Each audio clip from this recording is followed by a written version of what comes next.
do that. How did you get by the laser field in the Great Hall? Aha. The laser fields. Well.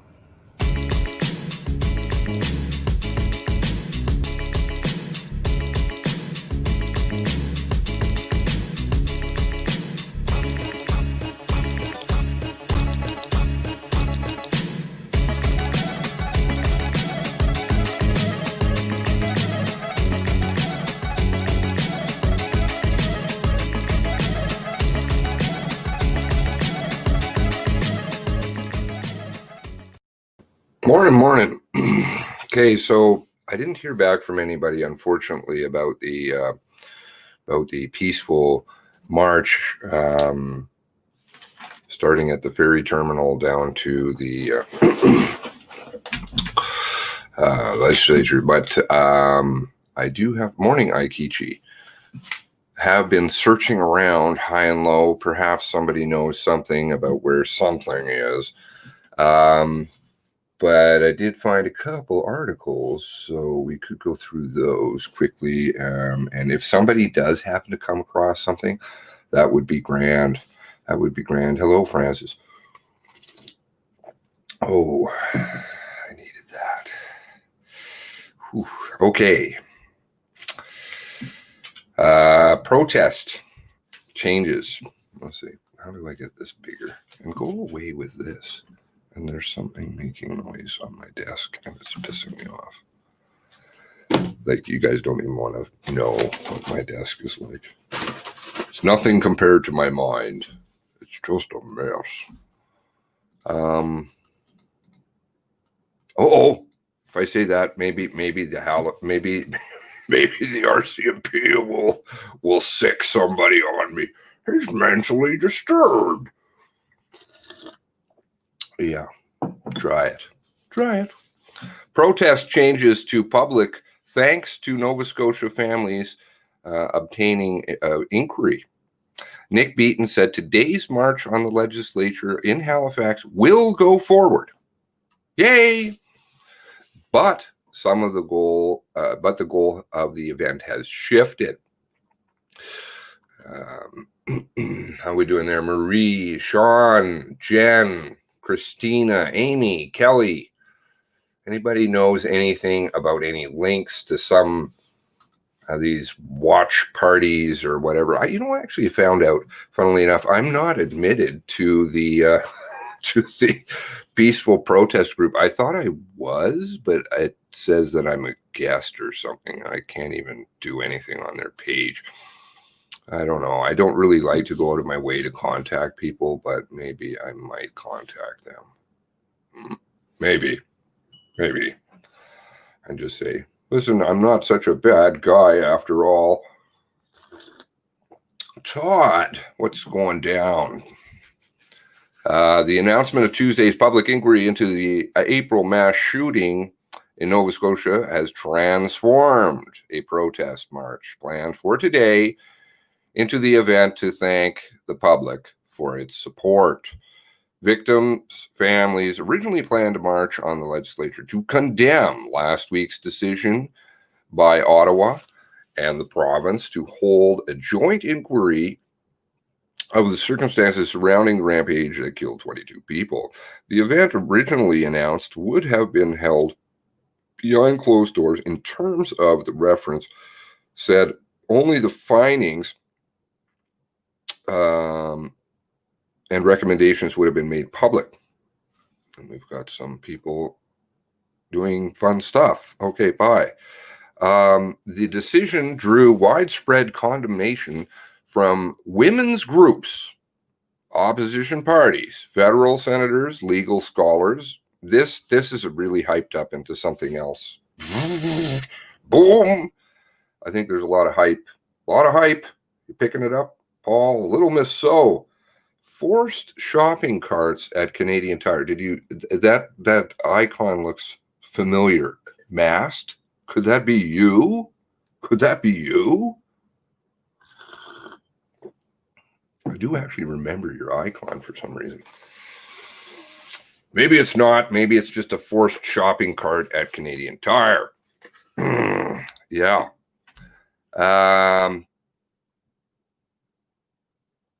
And some Liberal MPs in the province broke ranks with the government to call for a full inquiry. On Tuesday, Provincial Justice Minister Mark Furry, the ex-RCMP Furry, said that his government would support a full public inquiry if Ottawa agreed, and within hours, Public Safety Minister Bill Blair announced that the public inquiry with the power to compel witnesses to testify. Nick Beaton, whose pregnant wife was murdered during the April. I like that. You know, I mean, obviously this is a hard word, but it's the truth, right? Let's not kid ourselves. Roan, could it be? Maya, I've never changed that icon pic. It actually represents who I am. I don't even know what your icon pic is. It just kind of looks green with something. That's what I see. But this is my eyes, you see. During the April 1819 said, today's march on the legislature will go forward, but the goal of the event has shifted. He said it will now be a march to thank Nova Scotians who joined with families to push for an inquiry. I'm not saying thank you because it's something we should have had all along, but I'm happy, Beaton said in a telephone interview. This is what we've been asking for, transparency and truth. We want to know, what's that word? Everything, so that we can finally start to grieve. My God, my heart breaks for all these people. It's just absolutely wretched, Deborah. Wretched what these people are going through, and we, the government, are putting them through. This is rather counterintuitive. The past week has seen a series of protests and mounting public pressure calling for two levels of government to shift course. That's not true. There was one protest organized by whom that was asking for what? Public inquiry with a little shift. About 100 people gathered in Bridgewater, Nova Scotia. This was this one I wish I had video of. But I'm sure it's out there. I just haven't found it, of course. Bridgewater on Monday to march on Mark Fury's office, while similar number gathered the rally organized by women's centers and feminist groups in Halifax. I believe Tara actually was at the Bridgewater one. I think she mentioned something to me on the phone. My head is so full of garbage. The families, not that is garbage. That's absolutely not. It's just there's lots of. What is making noise? It's too much paper. Warrants! Stop that, warrants! Stop! The families said that it's important for the witnesses to testify under oath to obtain answers about the RCMP's response during the shootings and prior police knowledge of the gunman's criminal behaviors. Feminist groups have called to look at the issue of domestic abuse, as the killer exhibited well-known signs of potential violence against women before the rampage. So I will have a look around here, but for some other things. Does anybody have anything for me here that they can link? Government casts trauma spells. That's right. That's it. That's what they do. That's what this whole thing has been about. Not just this event. Life. Trauma. Nail you down. Don't have to be nailed down anymore. Don't have to be. Don't let them. They have not said thank you to Heidi, which is weird. Normally they would use the officer for publicity. Should be marching on Bill Blair's house. I frankly, I think, let's see if we can bring up the Saltwire article from yesterday. I'm sure it's in the other ones anyways, but Saltwire, public inquiry.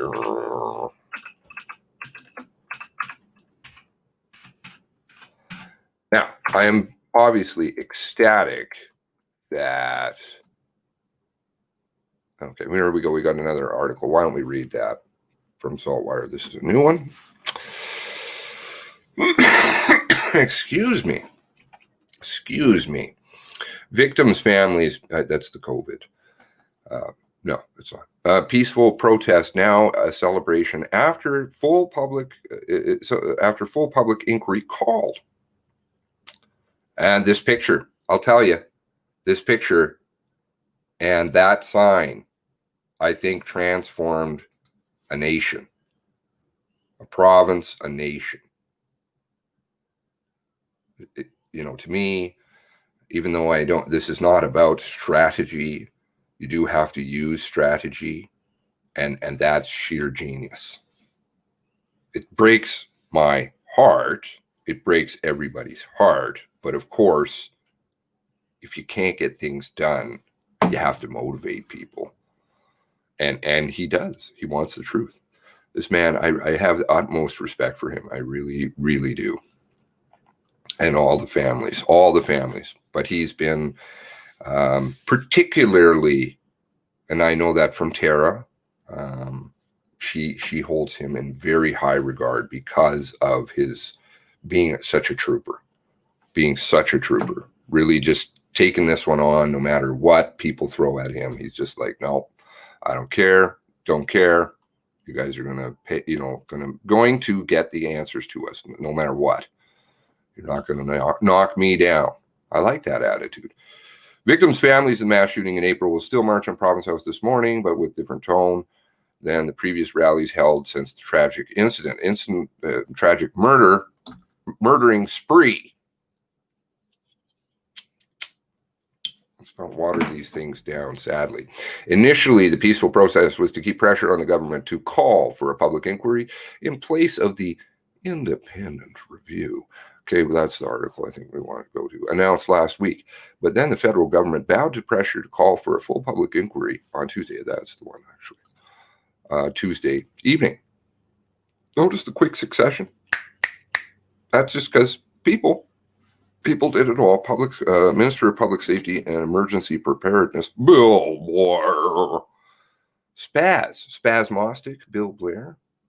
Gosh, I've seen some interesting videos of him. He has I don't know what kind of problem he has. Something, anger management. Something's going on there. We've heard a call from family survivors, advocates, and Nova Scotian members of Parliament for more transparency. When did he hear that? Did he hear that at the pre-briefing? Or all of the letters he was getting? Or the phone calls? Did you hear it then? Because they all said, like he said in that, it's probably one of the best samples. I haven't taken it out yet. Well, we heard the families wanted that, but, we decided that it would be better to do this. Me and my cohort, ex-RCMP, furry, fetish, whatever going on there. Bill Blair in a Twitter statement. Do you see how these people, they can't face you. Shut her down. As Todd would say. Todd knows what I'm talking about. Todd.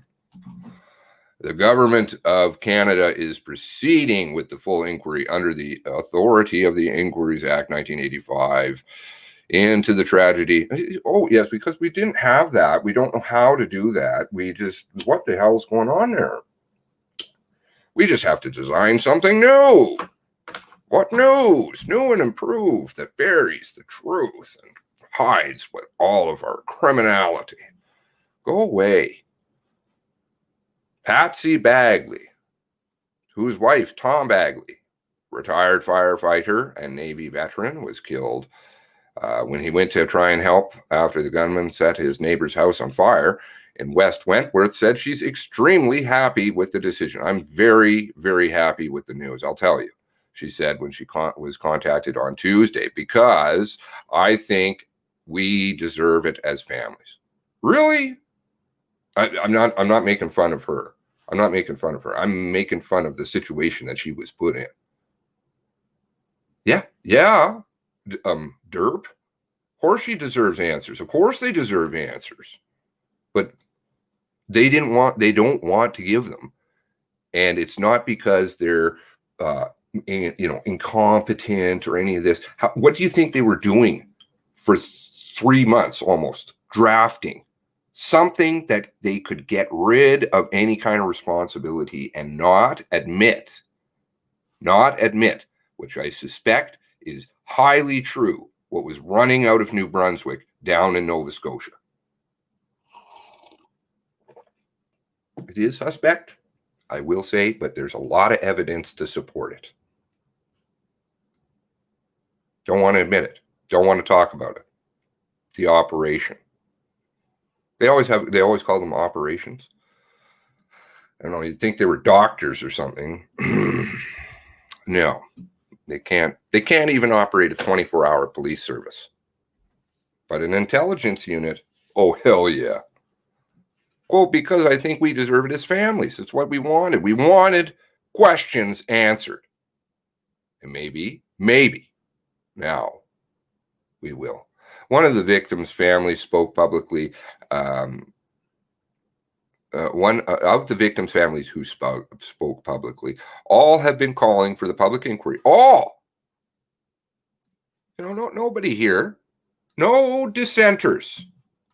No Bill Blair fans. No Mark Furry, ex-RCMP fetish man fans.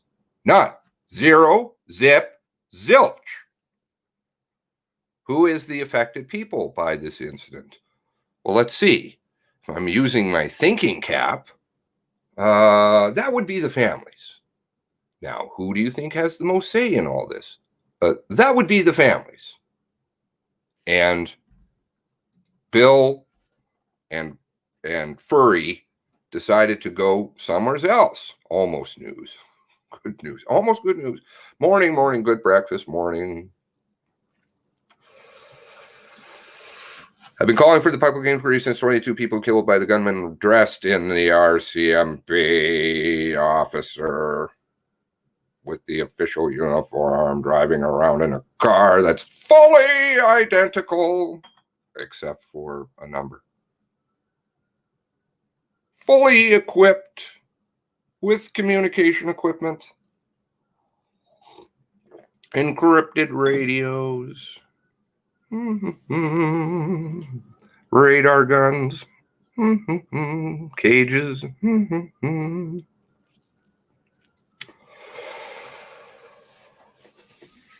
That's a very good thought. I believe it's been suggested before, yes. Possibly to pick up other things. Possibly.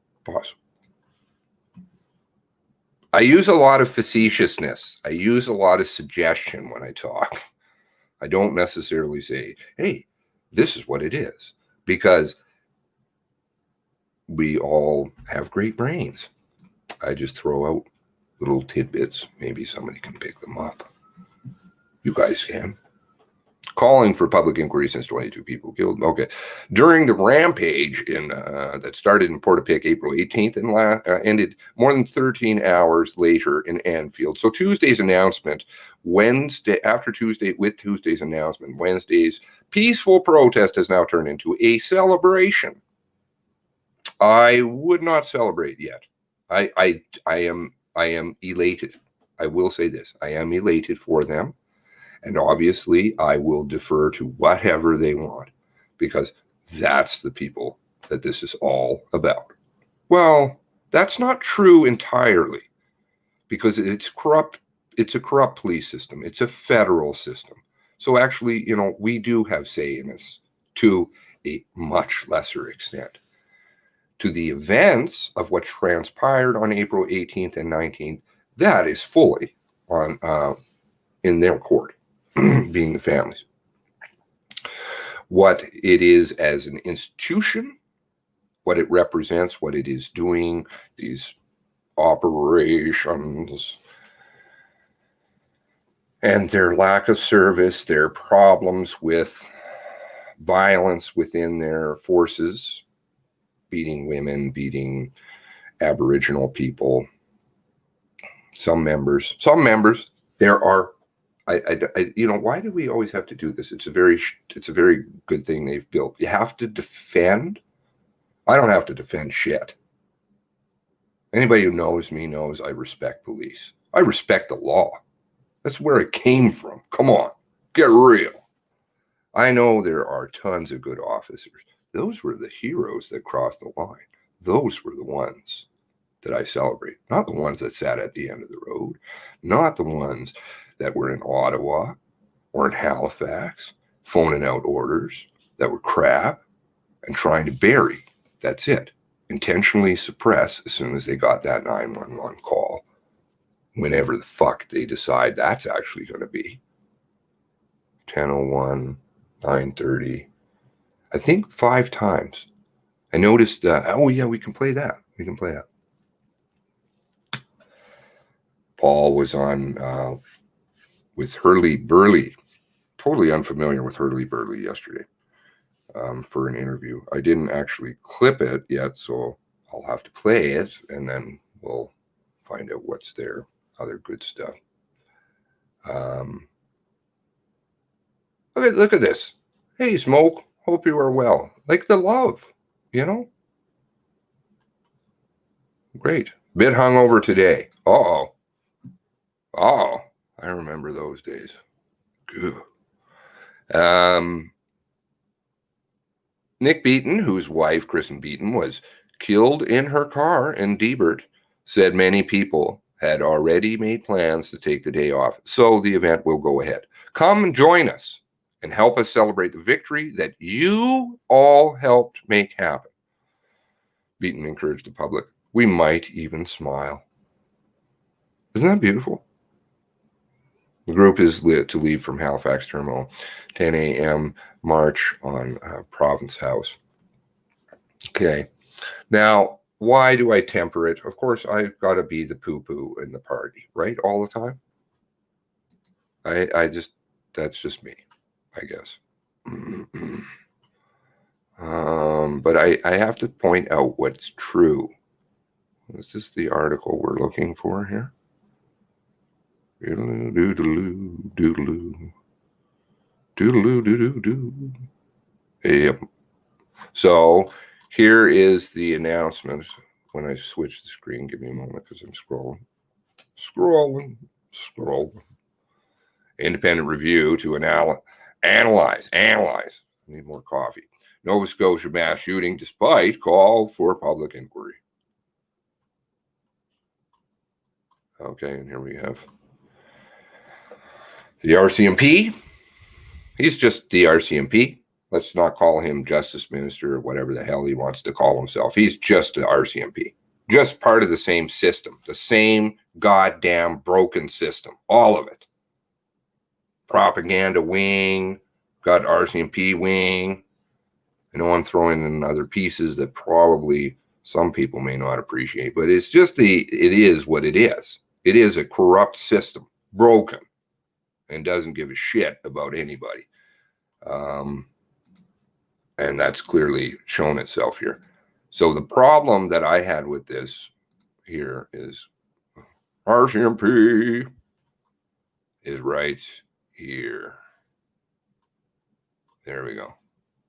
Michael McDonald, who served as Chief Justice for 15 years, will chair the panel, rounded out by Anne McClellan, former Member of Parliament, and Fredericton Police Chief Leanne Fitch.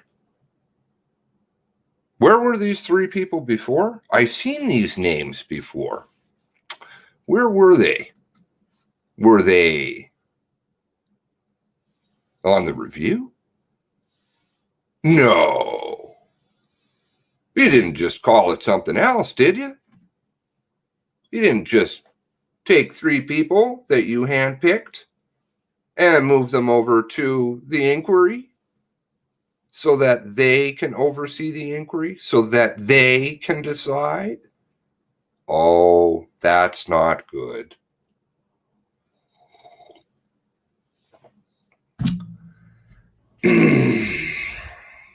There should be, in my opinion, if I'm working from a strategy standpoint, there should be protests to demand that the families hand pick who oversees, who is the commissioner of the inquiry, not the government.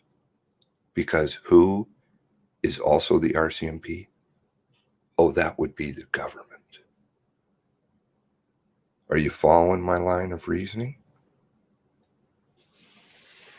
These clowns are bad.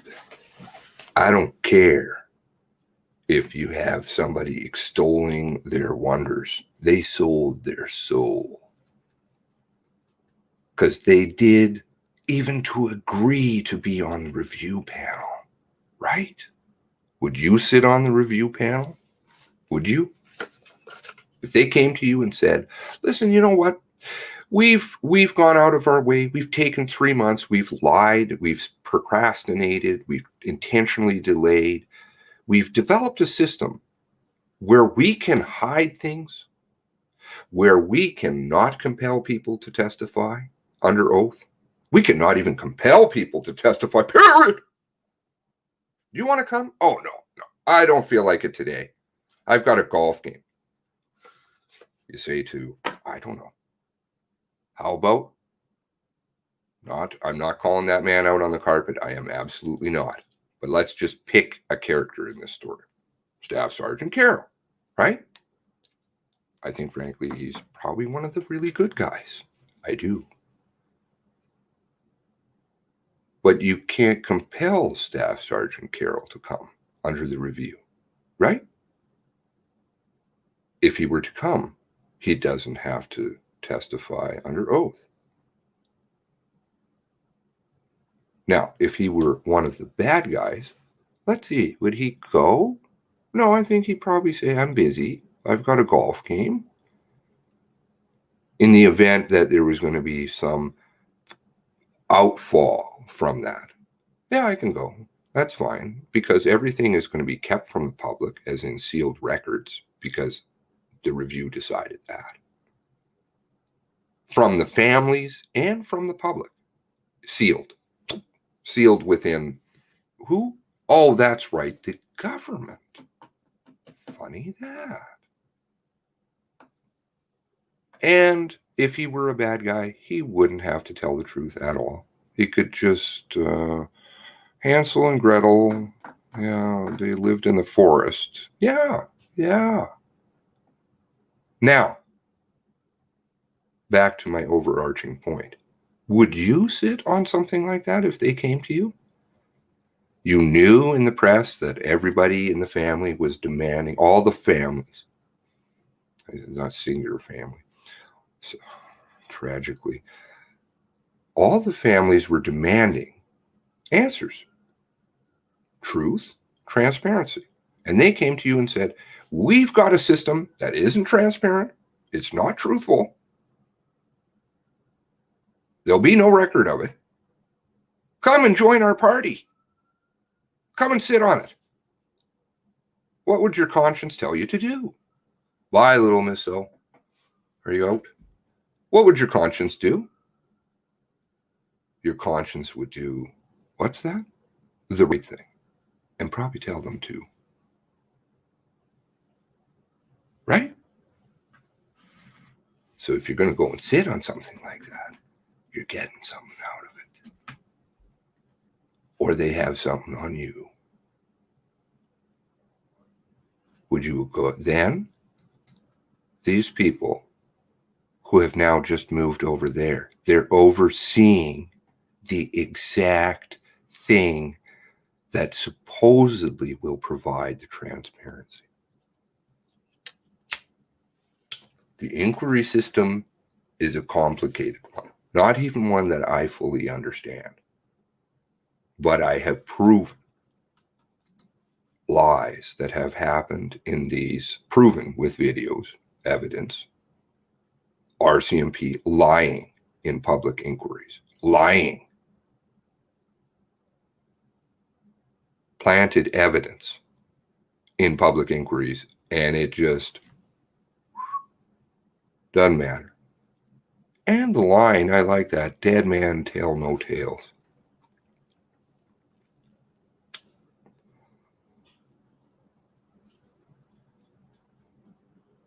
As in, if he were alive, he would have a much different story, and that's coming from the justice that oversaw it. And he knew what funny games were going on. I think he was a good guy.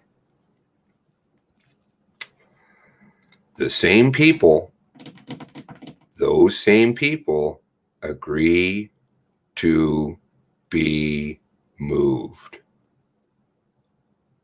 Who do you think these people are?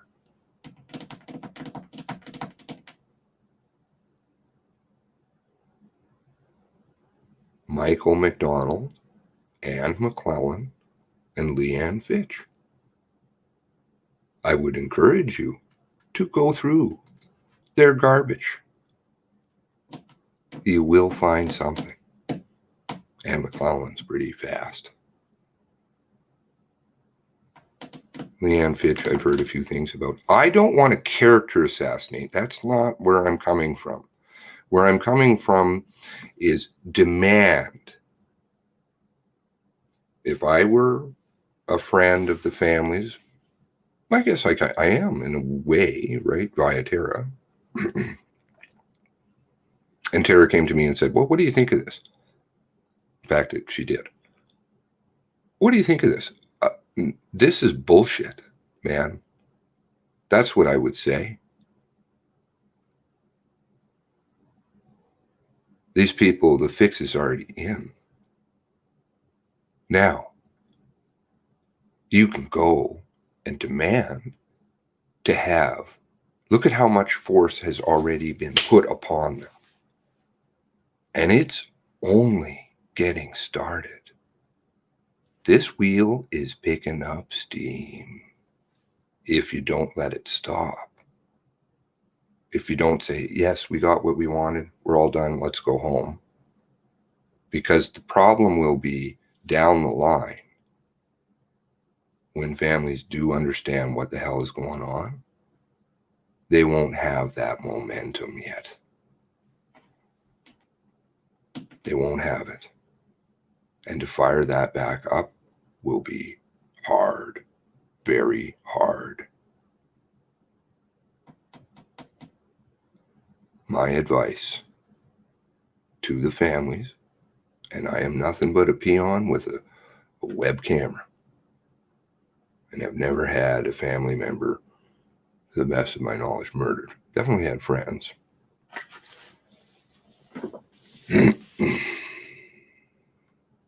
Had a great conversation yesterday with one of our friends in the background about suicide.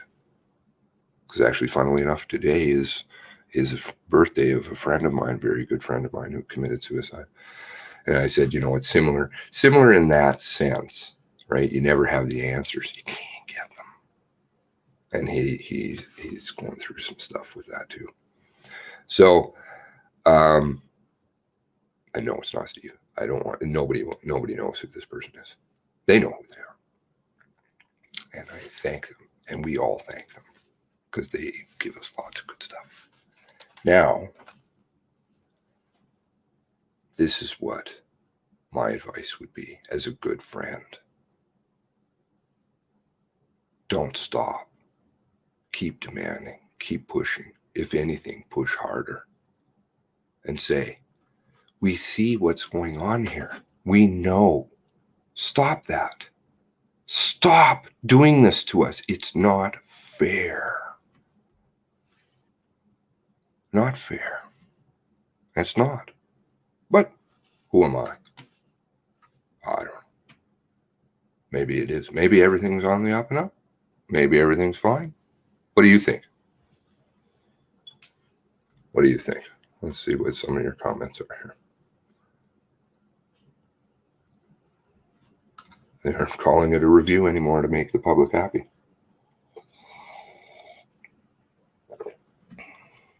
It has rules that it has to follow. But when you have the people in charge, it's like a courtroom. The judge decides a lot of stuff. What can cannot be put in, right?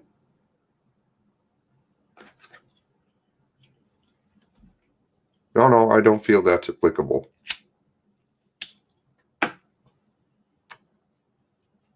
You think there might be some of that going on?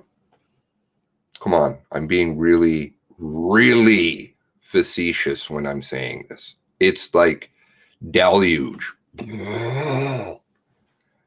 What I'm saying. Of course there is going to be, and has already. The fix is in. Don't stop. But this is all entirely up to the families. They make that decision. If they want to make that decision, then whatever comes of that, just like anything in life, is up to them. The consequences of our actions. Not saying consequences, right? There can be benefits. And we will get some information. That's most assured. It will be a long process.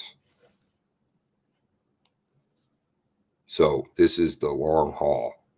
And those of us willing will stick it through. Just because on principle, on morality, on a compassionate heart.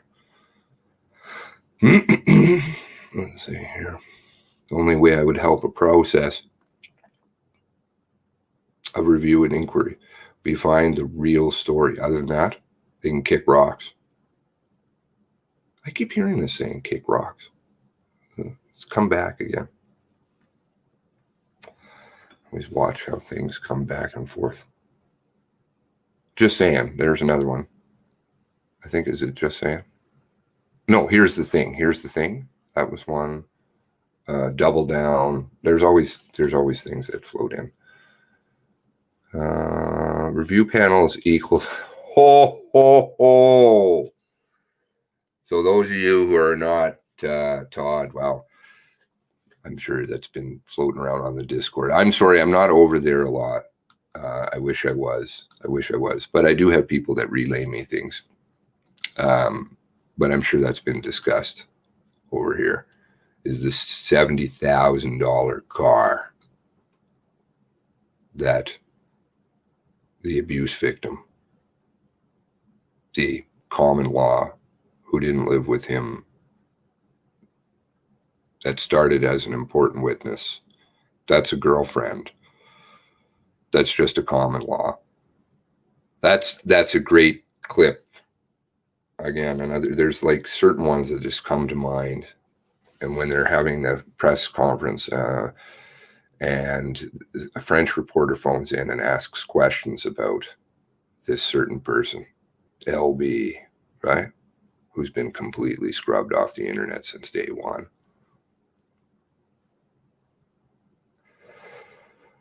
Other than a couple of references.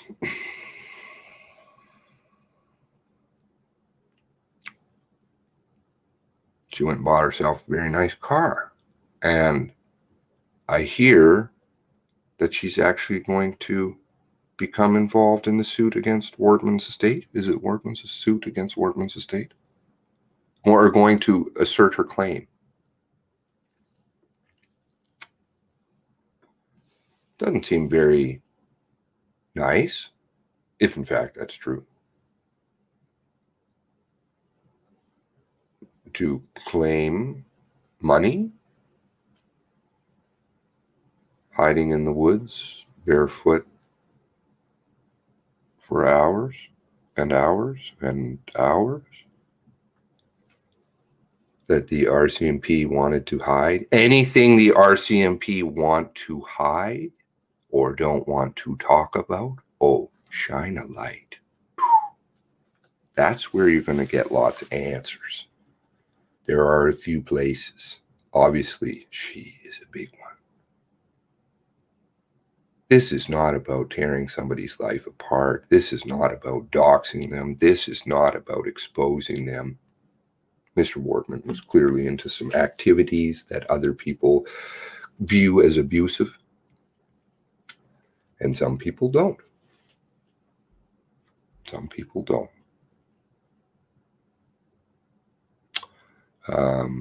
The Ellison review. I got so many answers I have to give to people all the time. I'm not complaining. What I'm complaining about is my memory and the hours and number of hours in a day. Wish there were more, because I lose things. Now, what am I doing here? Something. We're going to go to some of your comments. And then nobody has any video. I'll punch around here on YouTube. I can't do both at the same time. I'm not a woman that way. I can't do lots of things at the same time. I love to watch people in YouTube who are great like that. That's a skill. They're like typing, they're talking, they're banging stuff up all at the same time. I'm like, how do you do that? I can hardly type a sentence. I don't think that's because I'm terribly intellectually stunted, but anyway, we'll leave that one alone. Perhaps some people would say otherwise. 3 Libranos. I like that saying. Yeah. I don't, but it's not the party. And Good News knows that. Good News knows parties. But they are affiliated, most certainly.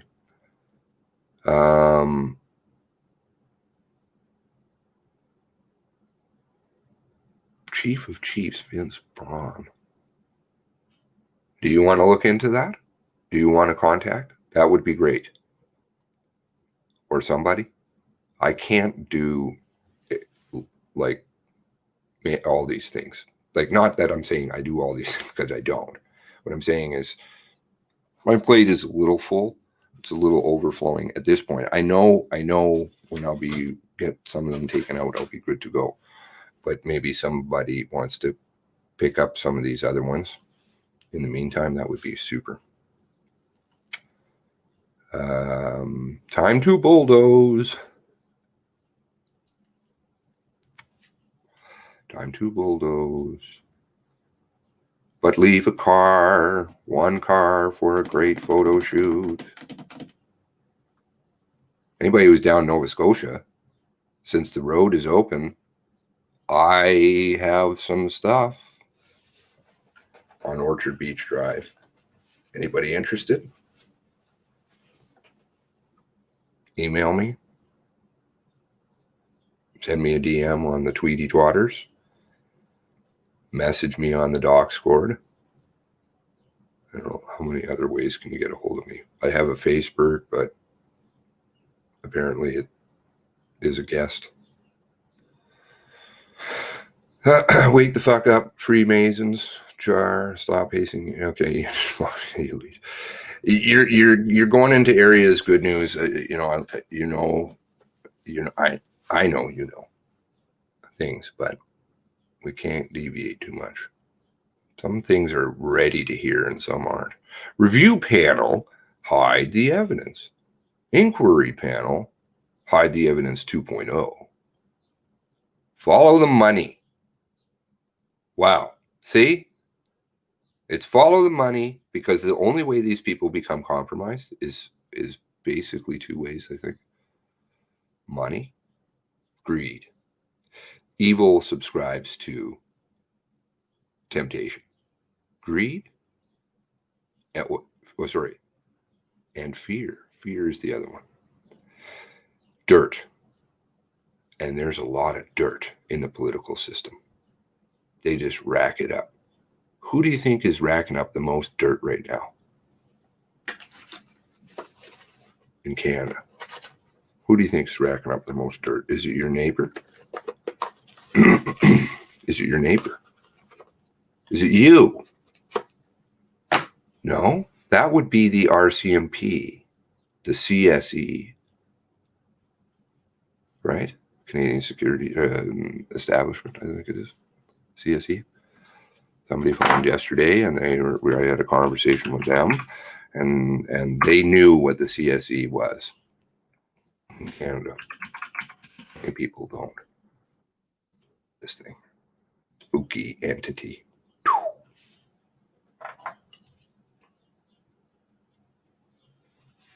cyber. And then you throw that in conjunction with the Project Wide Awake 2.0, which got passed. Why? Oh, that's right. Because of this incident. And all it does is gather every single piece of data on everything, including the dark web, that you do. You don't think that's just a little bit of dirt? You don't think they've been doing that with, I don't know,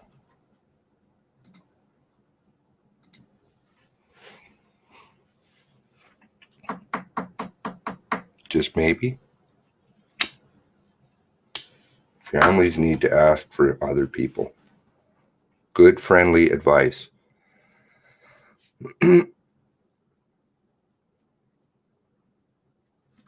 Yeah, to the best of my understanding, it's not sue.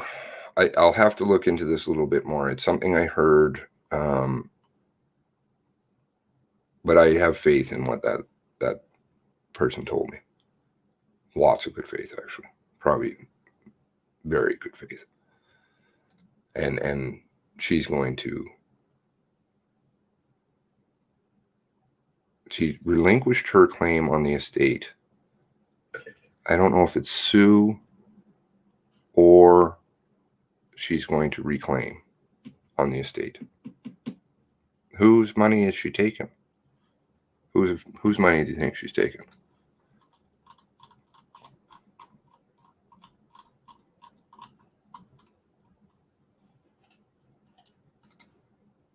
Oh, yeah. Does that sound like somebody who's been abused? Abuse victims are quite soft and subtle, especially if they've been abused for a very long time, as she had been supposedly. They don't hurt people. They do everything in their power, everything, to please another person. There's a concept in psychology called super submissive. Right? Everybody's heard of PTSD. There's CPTSD. That's next level. You don't rock the boat. $70,000 car. Ostentatious. 70,000. You got the Mercedes. I don't know, actually. The state may take it back, but where is the Mercedes? Where was the Mercedes that night? Where all the vehicles that night? Oh. Now, let's get some more of your comments, and then we'll go and we'll put up Paul Palango's interview. Did you guys happen to go and check out Laura Lynn's interview with him? Pretty good. And she's got some exposure. A lot bigger than me. At least singular channel-wise. I really love those people who rebroadcast my stuff. I don't even know who, most of them are. I just periodically hear, oh, yeah, if so-and-so. Christine, she's a really good one. But that one I know about for a long time. Who's spending money? What I said. Maybe other people are buying new cars.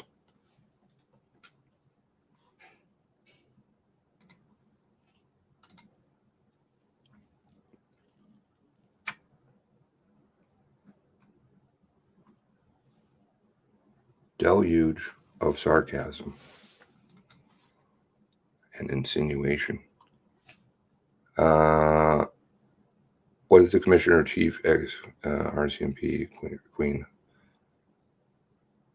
I would imagine that she withdrew herself from being executor on his will. Yes, there's something. I've got to look into this a little bit more, or Well, I gotta do this, gotta do that. But I gotta answer emails and messages. What I do. But this is a good avenue. Something's happened. Something has changed with her in the witness protection program. She's still in Halifax. Supposedly she was with family, but my coffee is running out. This is not good. This is never good. Never good. How did anyone not die hiding in the woods? Do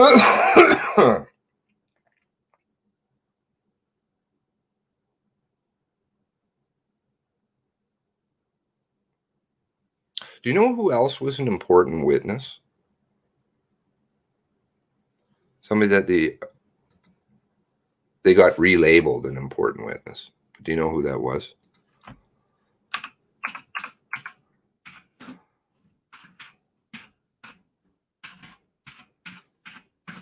Another RCMP.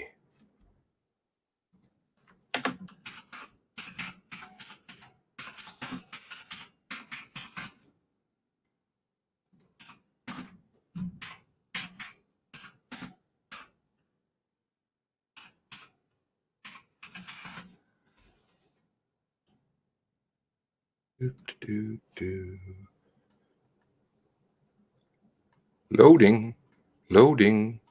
Okay, while you're loading, okay, here we go. Do you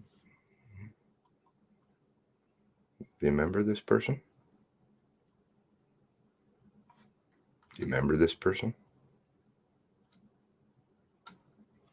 On the beach in Tunisia, like partying with Lisa.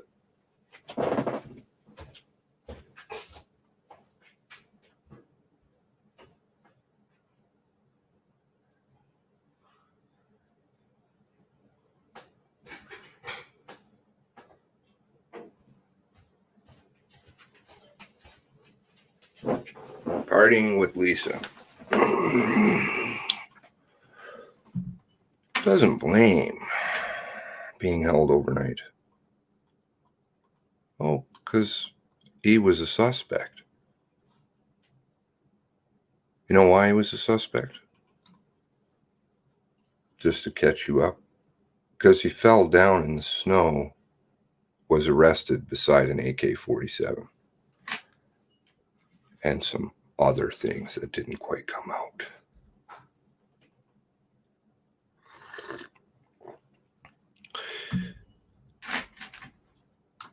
When he was being listed as an important witness, relisted and changed from a suspect,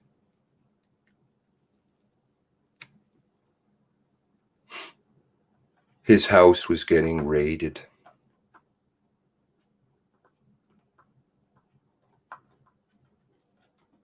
They arrested 2 individuals. Who ran this operation? Nobody knows this shit. I do. I have pictures. I have video. Oops. RCMP ran this operation. Sound familiar?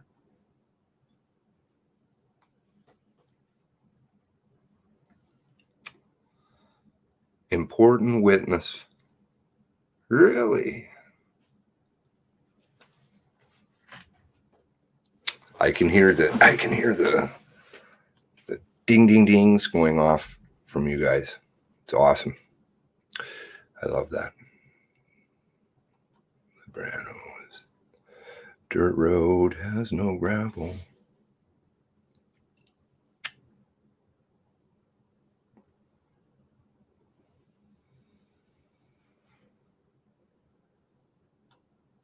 Oh, let's see why you guys say that it's not.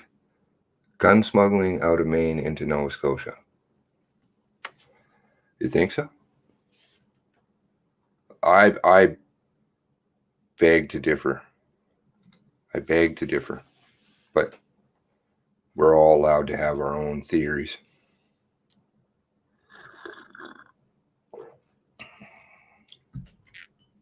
That would go right up there with the autopsies.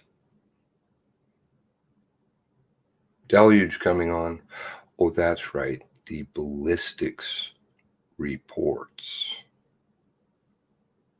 would tell you whose guns they were. Whose guns do you think they were?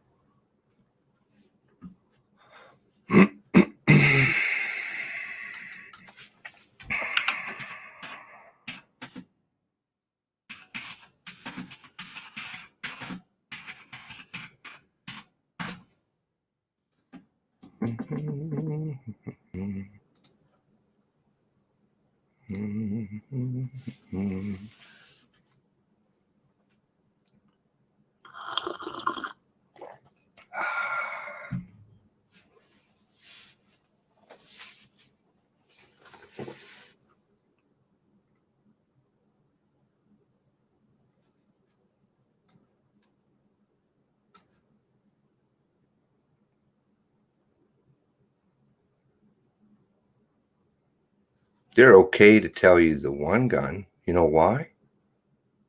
Because they say, well, this was taken off of Heidi Stevenson, which in fact may be true, may or may not be. I don't believe a word out of their lying mouths. But you know what I do believe? I believe what I've read, learned over years and years, full time. And that's not insignificant. I'm on vacation, but it sounds like I'm missing a lot here. Keep pounding the beat. All right, Mark. Hope you're enjoying wherever you are. I don't know where that is, but vacation. Tim Bousquet was on vacation. I was down at the courthouse. He's like, this is the only thing that will take me out of vacation. Was this. He's tweeting away. What a hero. Some of these people, I'm like, wow. What email? What is the email for Seamus? I'm kind of old and slow. Or old and kind of slow. Sorry. Don't want to misread that. No, you're not. My email is not listed below because I didn't stick it in. Derp. nsinvestigators@gmail.com was our email. Collectively, I haven't thrown the other guys on the account yet, but it will be on my list of shit to do.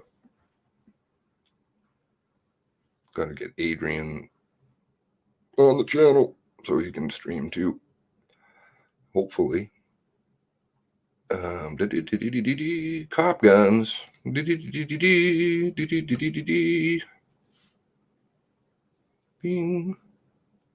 Bing. Bing. Okay. I entertain absolutely everything. Absolutely everything. Because that's the way. That's why I don't like censorship. That's why I don't like people being shut down.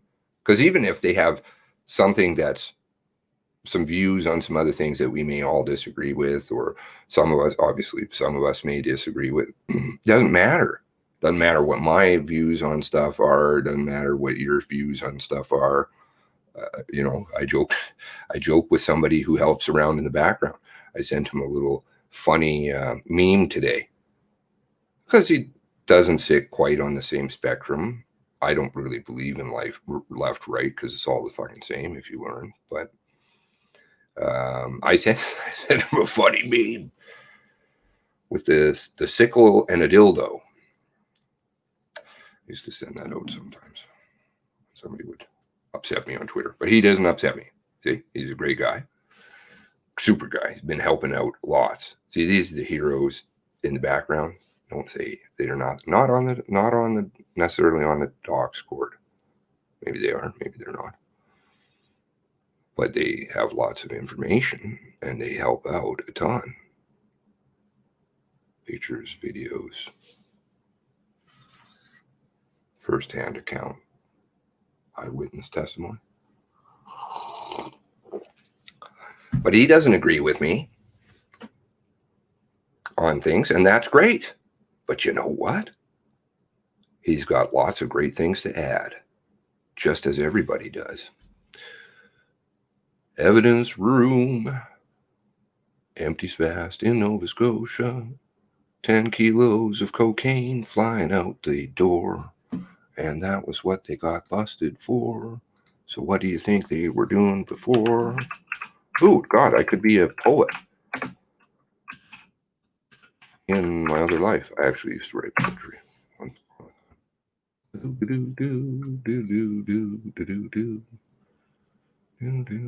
This is going to go very deep. Very deep. Oh, he's not just a regular old Mountie, Mr. Burnett. Oh, no. High ranking. How high was he? $300,000 of cocaine. How high was he? Staff Sergeant Craig Robert Burnett. 10 kilos. And that's what he got busted for. And he wasn't the only one. And he took the fall for other ones. And he was the head. What was he? Former commander, RCMP, National Port Enforcement Team. I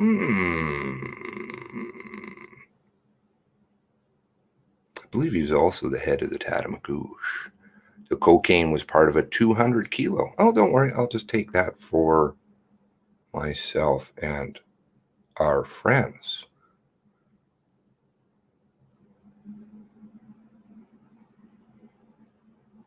Drop that article in there for your consideration. This goes much deeper. Much, much deeper. And that's not. My theory is much grander. Not news. Not new news. That was being discussed very early on by somebody, funnily enough. And I kind of put it aside. It really honestly would have been the first couple of videos. But I kind of put it aside for a while and now have been fired back up from some other things I've heard probably in the last 3 weeks.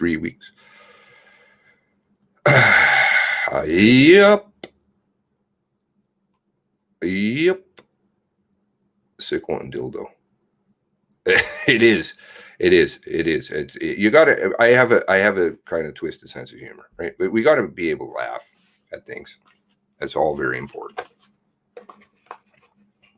Almost pornographic abuse of power. These clowns, sickle and dildos, pretty apt. Yeah, because it's not your best interest. Oh, I can't wait to get back to what I should be doing, what I'm supposed to be doing. That's going to be good. Real good. Dirt Road didn't check. And on that note, if you ever think I'm going to be here on YouTube doing that, you're fooling yourself. I'm out of here.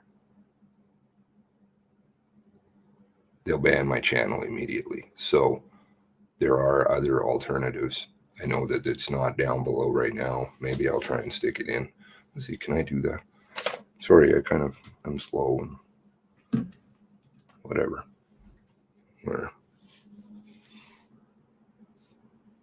And no, if you guys want to come for that ride, good. If you don't want to come for it, don't. But it will be educational, I assure you.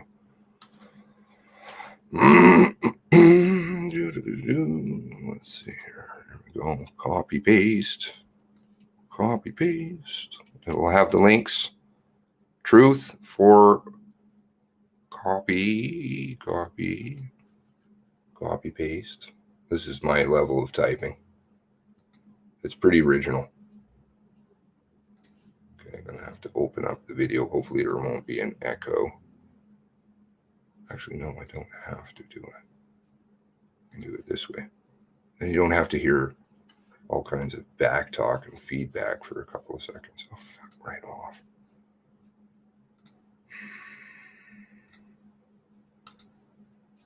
Okay, now do the YouTube studios. My lord, should just be out playing in the field with cows. Why does it work out this way? Banned. Pull up my videos. Banned.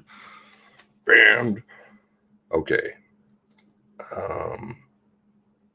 Here is the stuff.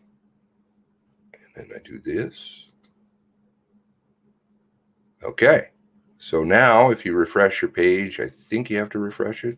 The links are below for emails, tips, Discording stuff. Come on over. How many we got a bunch of new people in there. Awesome. How many people did we get? Oh, way. 218. Oh, 49, 57. My math is okay. 257 people. Pretty awesome. Working away here. I got to drop. Sorry, I'm just going to do this because it is on my list of things to do, and I might as well knock it out while I bear with me for another moment, please. I will get this done because somebody was asking for something, and I saw that, and I try and get my stuff done. Try, and I'll forget about it. Otherwise, videos. Actually, it's not going to be listed because it's unlisted. So I have to do that. Is it going to be a scorcher out there today? Also, maybe today is not the day to be wearing a hockey jersey. Clint Ellison video, CBC unedited video. There we go. Bing, somebody asked for it, so I will try to fulfill what I can.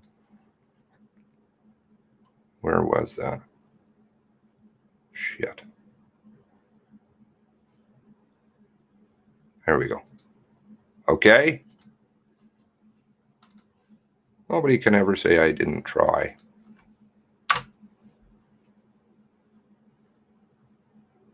No. What the? That's not what I'm looking for. Why did it do that? Here we go. Clint,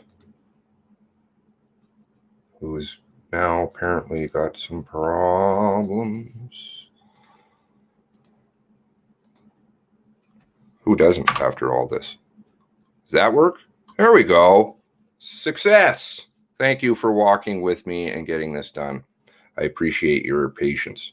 Now, one thing off my to-do list. Let's not disgrace the Royal Mounted Popo.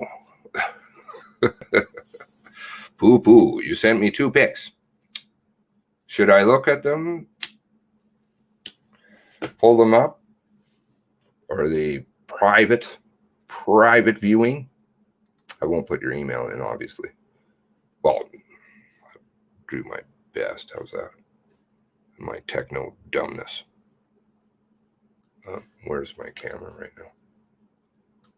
Discord rocks.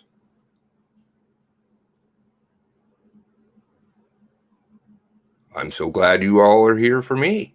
How's that? You do lots of fucking awesome stuff, man. You guys, not just obviously the footwork and getting the brain going over here. I like that. You do something for my soul, my spirit, and that's amazing. Really good. Really good. You know you're good at this when you find you can hold my attention for more than 3 minutes. I don't know how anybody stays. To be honest with you, I wouldn't. I'll be quite frank. But that's just me. Actually, maybe I might. Nasty hot, says Jill. Hello. How are you doing, Jill? Uh-oh. Uh-oh. Steve's in the house.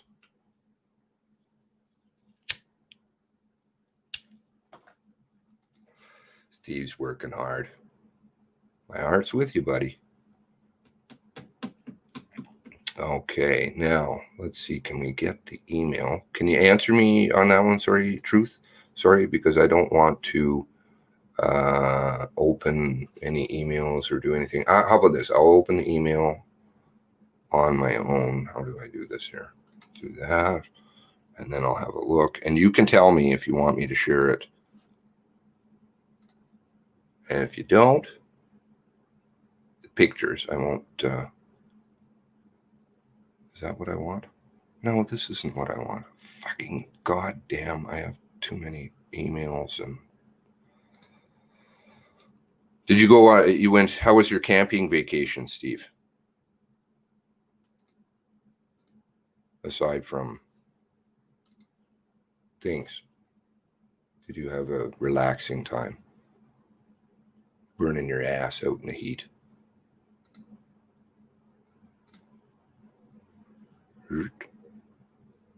Here we go. Get out of here. Fucking Googles. Working with the RCMP. No email.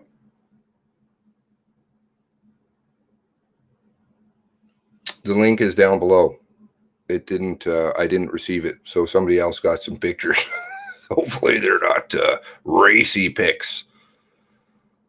Hopefully not, because that would be unfortunate, wouldn't it? I don't think anybody sends me any racy pics.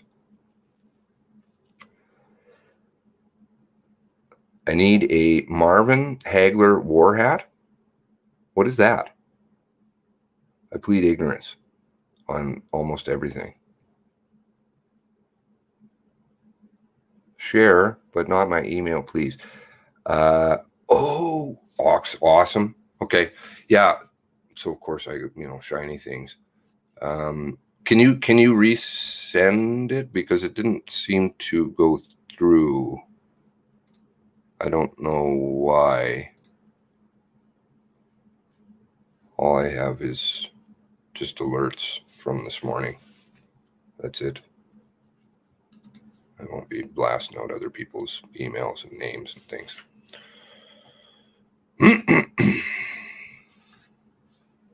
That would not be good. Mind you, I don't think there's anything in here too racy. An attempt at Morrison's red baseball cap that says war. I don't really like war. I know who gets rich off war. They can take their war and stuff it up their ass. I don't want to play.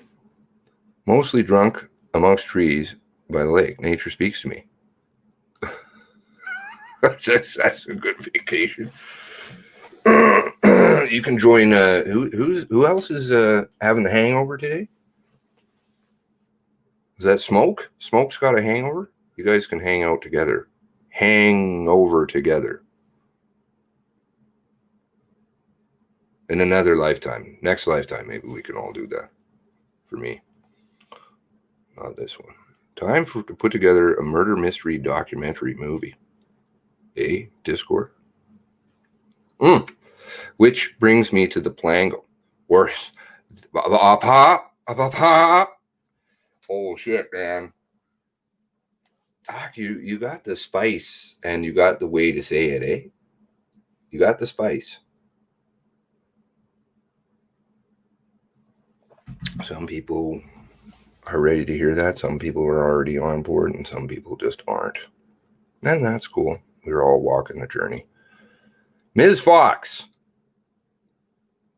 Yeah, we're in war. We're in a war. What do you think this whole fucking thing has been? This drama. What do you get when you cross a couple of defending a shallow orchard with a replica?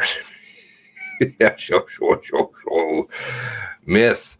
How are you doing? Welcome. Okay, so I think I did produce the Paul Palango piece. Actually, I can just probably pull it off their website. So this is over on Hurly Burly.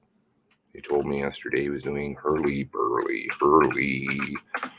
You guys know Hurly Burly? I'd never heard of Hurly Burly. Hurly Burly podcast. There we go. He's a very busy man, especially these days. He's just getting really busy. And he's still doing all his own stuff, which is pretty awesome.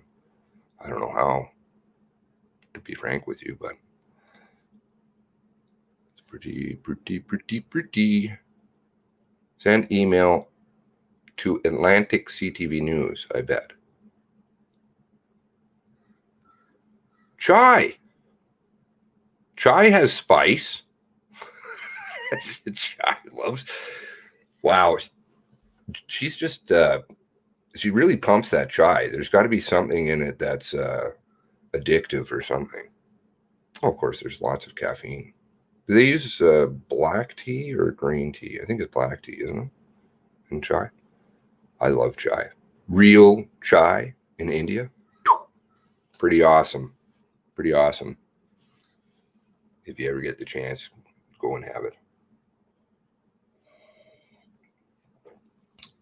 There's some good ones here in town or whatever around Canada or stuff too. But there's a lot of crap too. Now, just like life. You get some good, you get some bad. Okay, so this is the Hurly Burly. The Hurly Burly. I like the name. And Paul was on for a little while, so we're going to put that on, and then you can stop listening to my stupid ass. Part 1 is a true crime story, a tragedy, and a political scandal, all wrapped up in one. Perfect movie. He spoke about that on with Laura, right? Laura Lynn.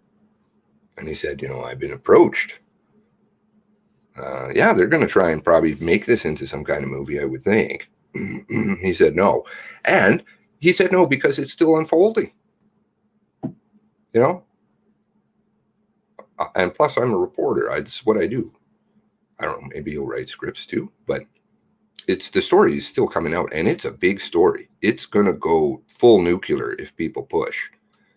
But you can't have these clowns, the 3 overseers of the Review, who just magically teleport me to the inquiry. Oops, that was not a good place for them to go. I don't know. They just think people can't see.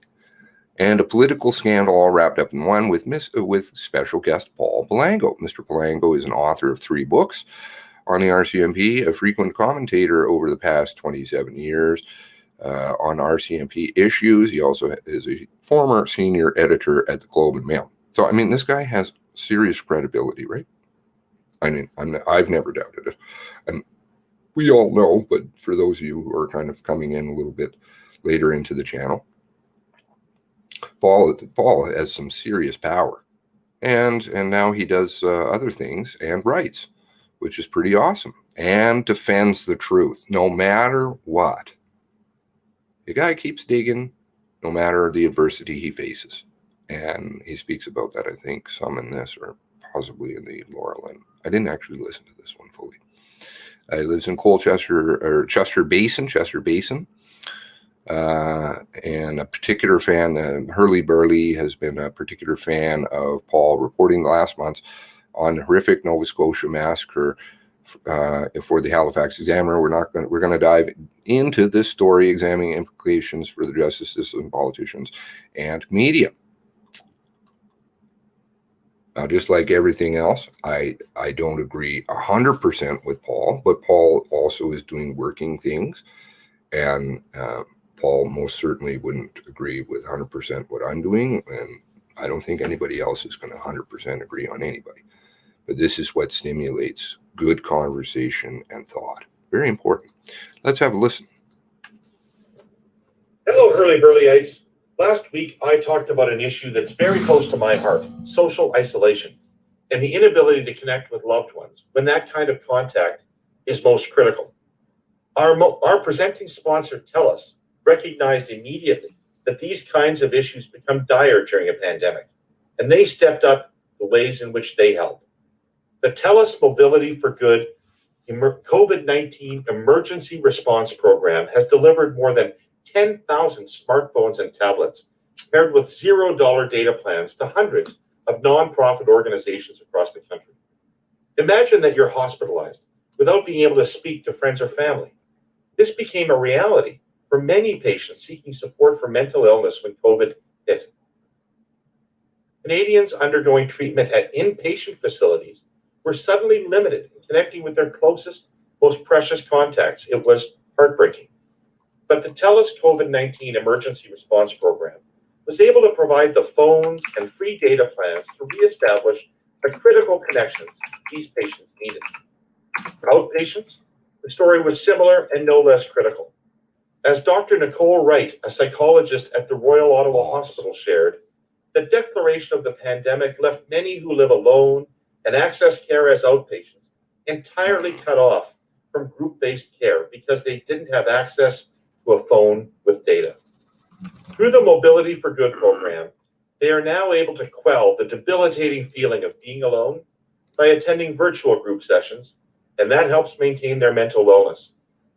To read more about stories like this and to learn more, go to connectingcanadaforgood.ca. All right, it's time for the pod, Hurly Burlyites. We have a really fascinating two-part podcast lined up for you. Part one is a true crime story, a tragedy, and a potential scandal all wrapped up in one. We have Paul Palango as our guest. I've been a particular fan of Paul's reporting these last months on the horrific Nova Scotia massacre for the Halifax Examiner. Paul is a terrific investigative journalist who's authored 3 books on the RCMP. He's also a former senior editor at the Globe and Mail, who now lives in Chester Basin, Nova Scotia. Lucky you. We're going to dive into this story, examining the implications for our justice system, for politicians, and the media.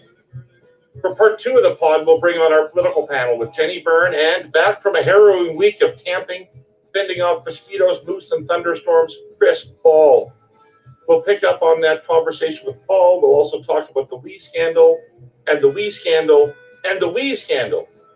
Kielburger's in front of the House Committee.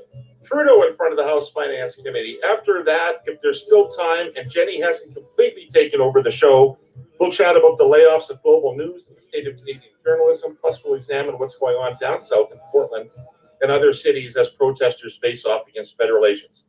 Is it all just part of President Trump's law and order theater in the run-up to November? Paul Palango, what a real thrill it is to have you on the podcast. Thanks for joining us. Yeah, nice to be here.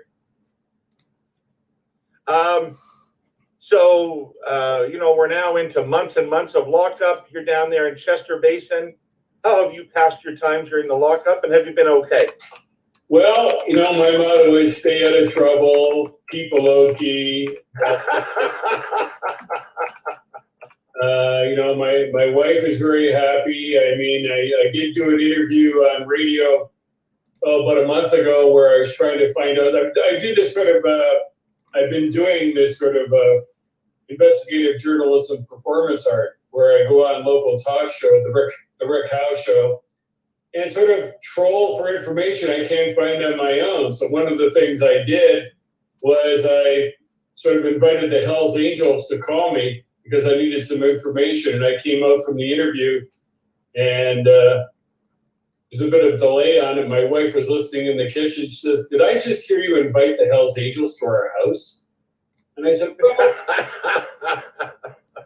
I've dealt with them in the past. They're actually pretty good guys. In the prison system, they're considered model citizens. And if you look at this story and the way it's unfolding, they're pretty well going to hold a parade for me if it's true. So I don't feel that sort of in danger. Well, that is the most interesting story we've heard about keeping yourself going during COVID. Let's start off at the beginning of this story. If we could, I'm not sure that everybody who listens to my show is as familiar with the facts of this epic police fail as you have described it. And I was wondering, Paul, if we could walk people through this in 2 chunks, starting with what we know for sure, and then starting with what we don't know for sure, but there's evidence and there's information that we suspect. So can you just, Take your time, walk us through the chronology of what happened. Well, on Saturday night, April 18th, Gabriel Wardman, for some reason we don't know, a dentist from Halifax went not a little crazy and killed 13 people on Portapique Beach Road, which is near Truro, just west of Truro, on the way to New Brunswick. The 13, he set a number of places on fire, including 3 of his own places. He may or may not have been using phosphorus grenades on a couple of these things. He killed the people. One of the last people he shot drove up the road to Mounties who were sitting at the top of the road, told him a guy, he thought it was Gabe, in a police car, shot me.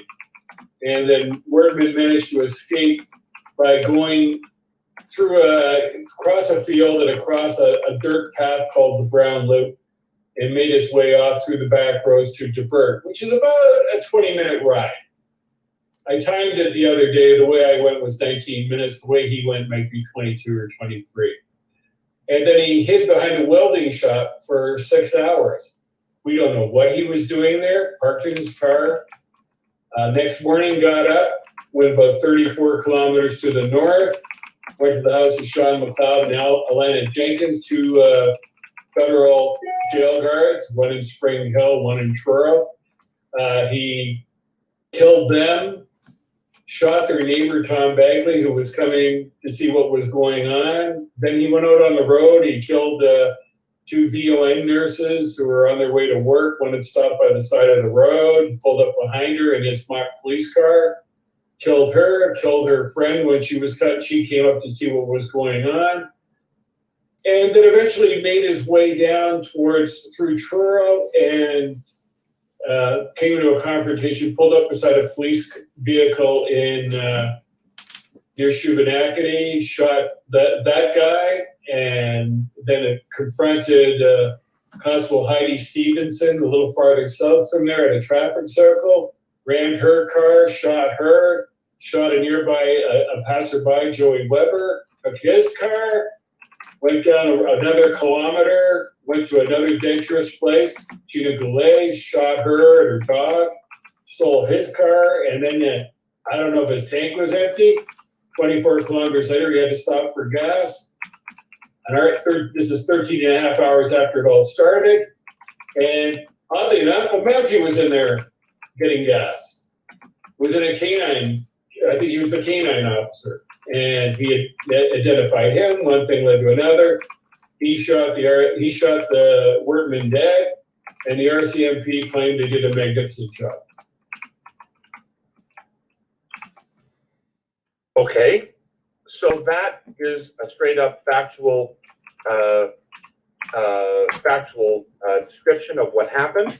What are the things that make this case so curious? Well, there's two ways of looking at this story. Like when I started out doing it, literally in the first hour, I started making some phone calls and nothing struck me as right. That nobody should be allowed to wander the roads of Nova Scotia for 13 and a half hours. Why wasn't he stopped? I started to learn some of the first shortcomings of what the RCMP did. I mean, they did nothing to get in front of this guy, nothing to set up a roadblock, didn't set out a provincial alert. All of this people knew. And the question becomes then, why did they do this? Like, what is going on in the background? And when I wrote my first story in Maclean's, the headline was the Nova Scotia massacre encapsulates all that's wrong with the RCMP. I was wrong. It hardly encapsulated all that's wrong because they started proving there was even more things wrong that I could have even dreamed of.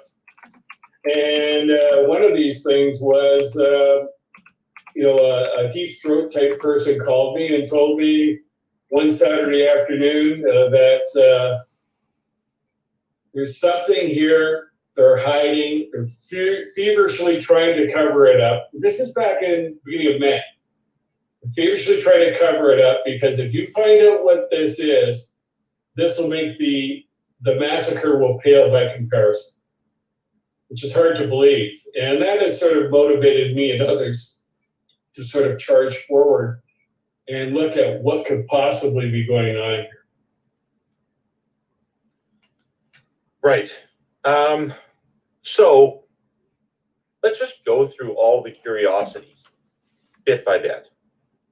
So when we say they didn't put out an alert, what does that mean? Well, there's a provincial alert system that every cell phone will go off with a mad sound like and wake you up and tell you what's going on. Which you will get normally if a child is missing, for example. A child missing. In fact, they had used it a couple of days earlier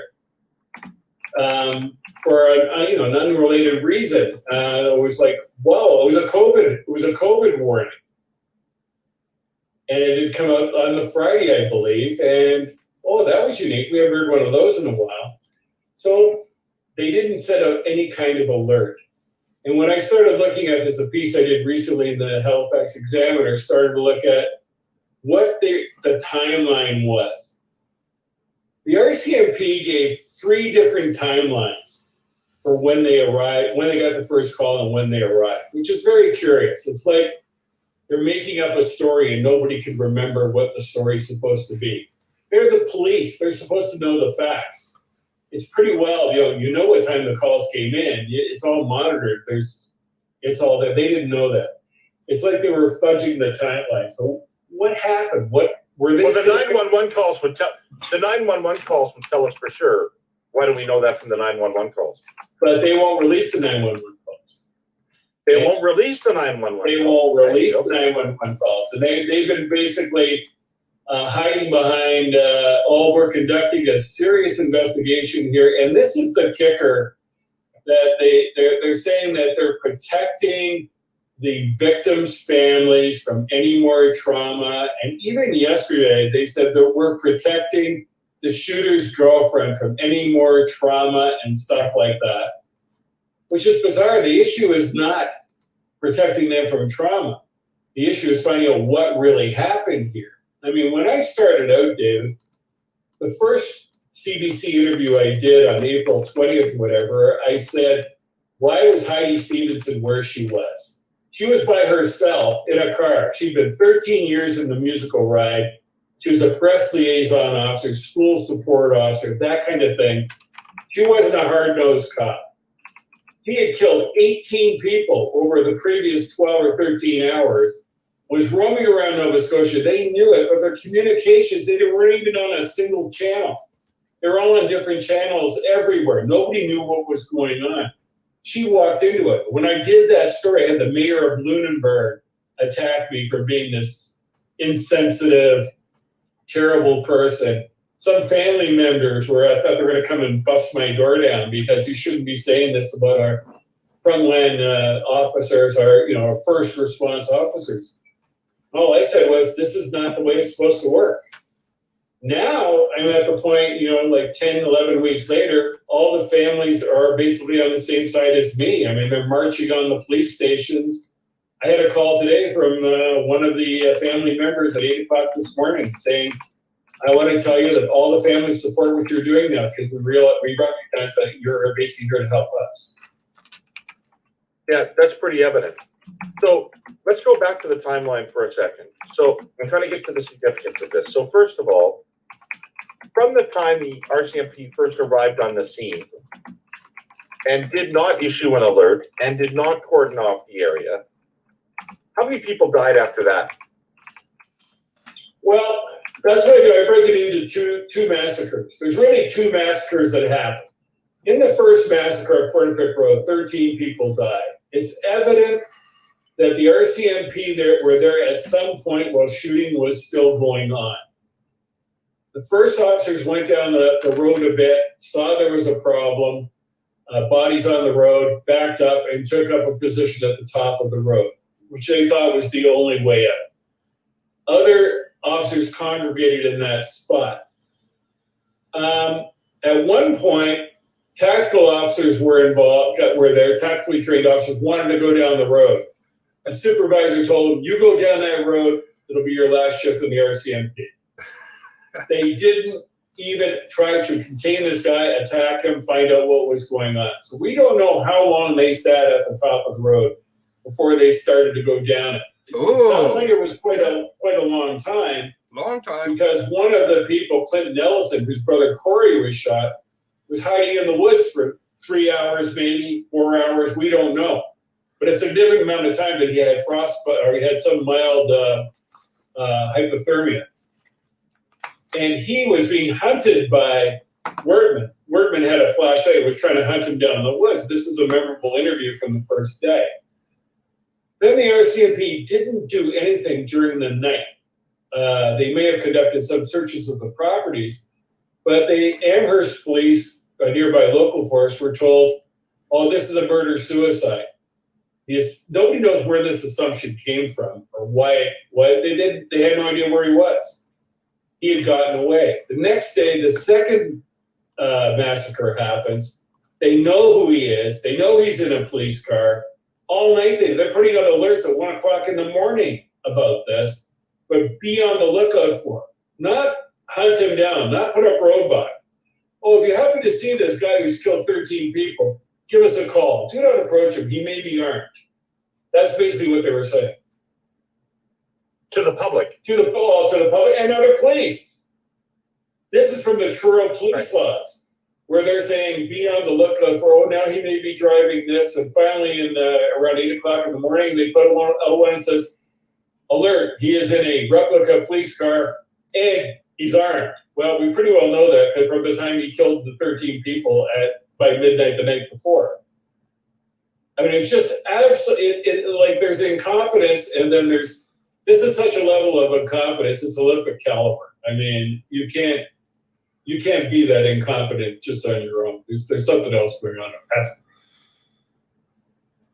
So the RCMP, I gather from your story that the RCMP at no point in this process put themselves deliberately in harm's way and attempted to save anybody from this shooting. Well, is that correct? Yeah, one of the precepts of law is that you get into a critical incident. Critical incident management, the first priority is the preservation of life.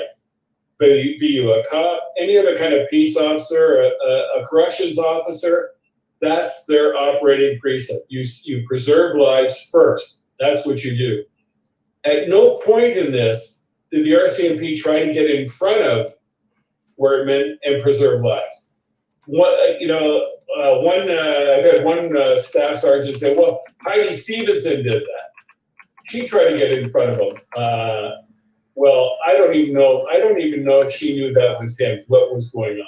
I'm not confident that she was fully instructed what she was doing because she was easily sort of rammed, pulled out of her car and shot. The RCMP says, oh, well, she took shots at him. Well, I've seen the pictures. I've heard witness evidence. I don't think she was pulled out of her car and shot on the ground. She didn't have much of a chance. The poor woman shouldn't have been in that place. And I feel badly for her. She may be a hero for being a police officer, but she shouldn't have been there. Sorry, the rest of the police, you talk about incompetence, but that doesn't really feel even possible at this level. So was it a tactic or strategy not to confront him? And if so, a tactic or strategy toward what end? Or was it just cowardice?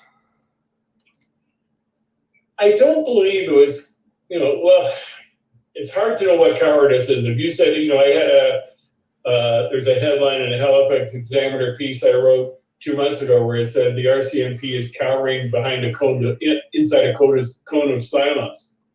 And RCMP staff sergeants from all over called up, we do not cower, we are the RCMP. I'm thinking, what happened there? You didn't do anything. You never tried to get in front. So you have to ask, is there miscommunication? Is it incompetence? Was it COVID-19? What was going on here? But that's where you start to arrive at these other more sinister sort of things. Was Wortman, did he have a special relationship with the police? Was he a confidential informant?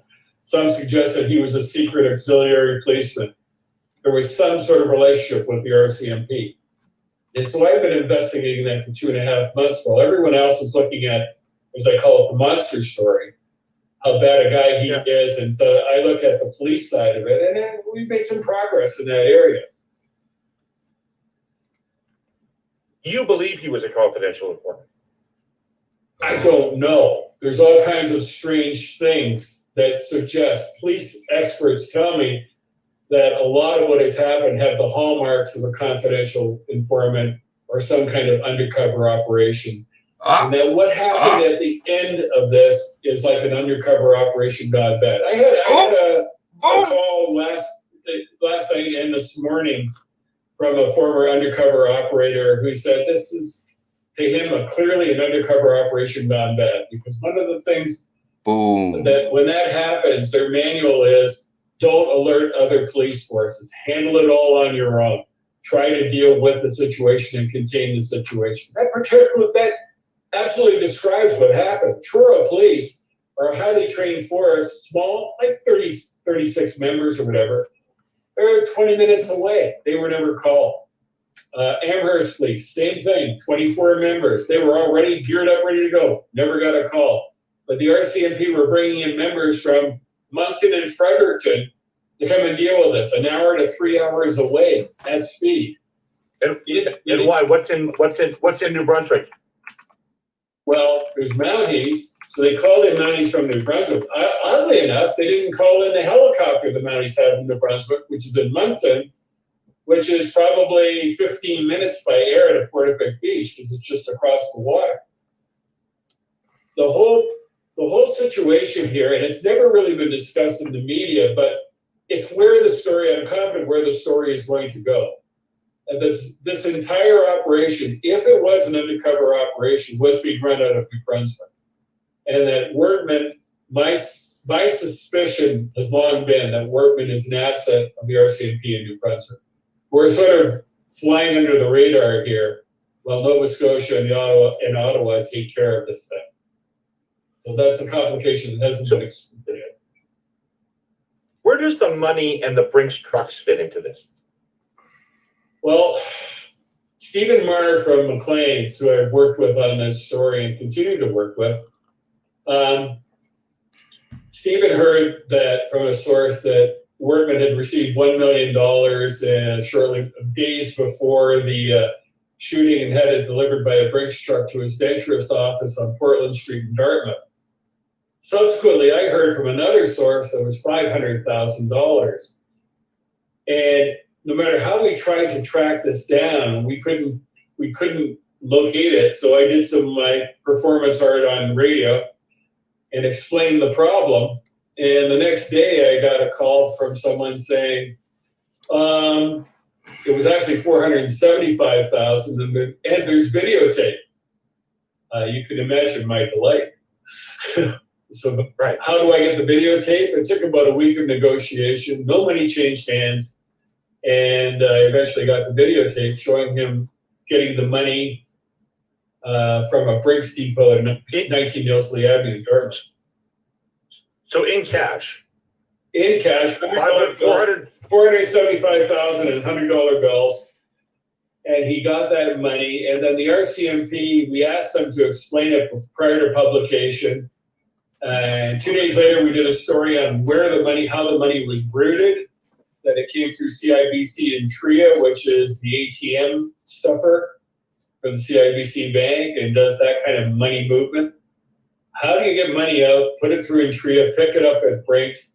The RCMP said, he made a withdrawal from his personal accounts, and this is a normal practice. It would behoove me to hear any of your listeners, audience, who can tell me how to do this as well if they've ever done it, because we still haven't found anyone who's done this before. But they're alleging this was his personal money. They're alleging that this denturist in Truro had $500,000 in a bank account in cash. And they're also, this on top of this, it's alleged that in his will, in Truro paid too much for teeth work. No, he's not in Truro. He's in Dartmouth. He's in Halifax. But Dartmouth. All right, okay. But he did all his work. Pretty well, all his work was done in cash. So he had a lot of cash, anyways. We have that from reliable sources. But the RCMP, what happened when we found out about the cash? We also managed to get the undercover handbook from the RCMP, which was, yay, a scoop for us.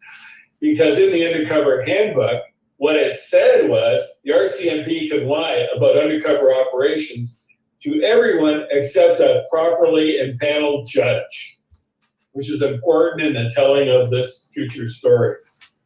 So they can lie to anyone. So now you're talking about Wordman. They've gone on the record saying Wordman wasn't a confidential informant.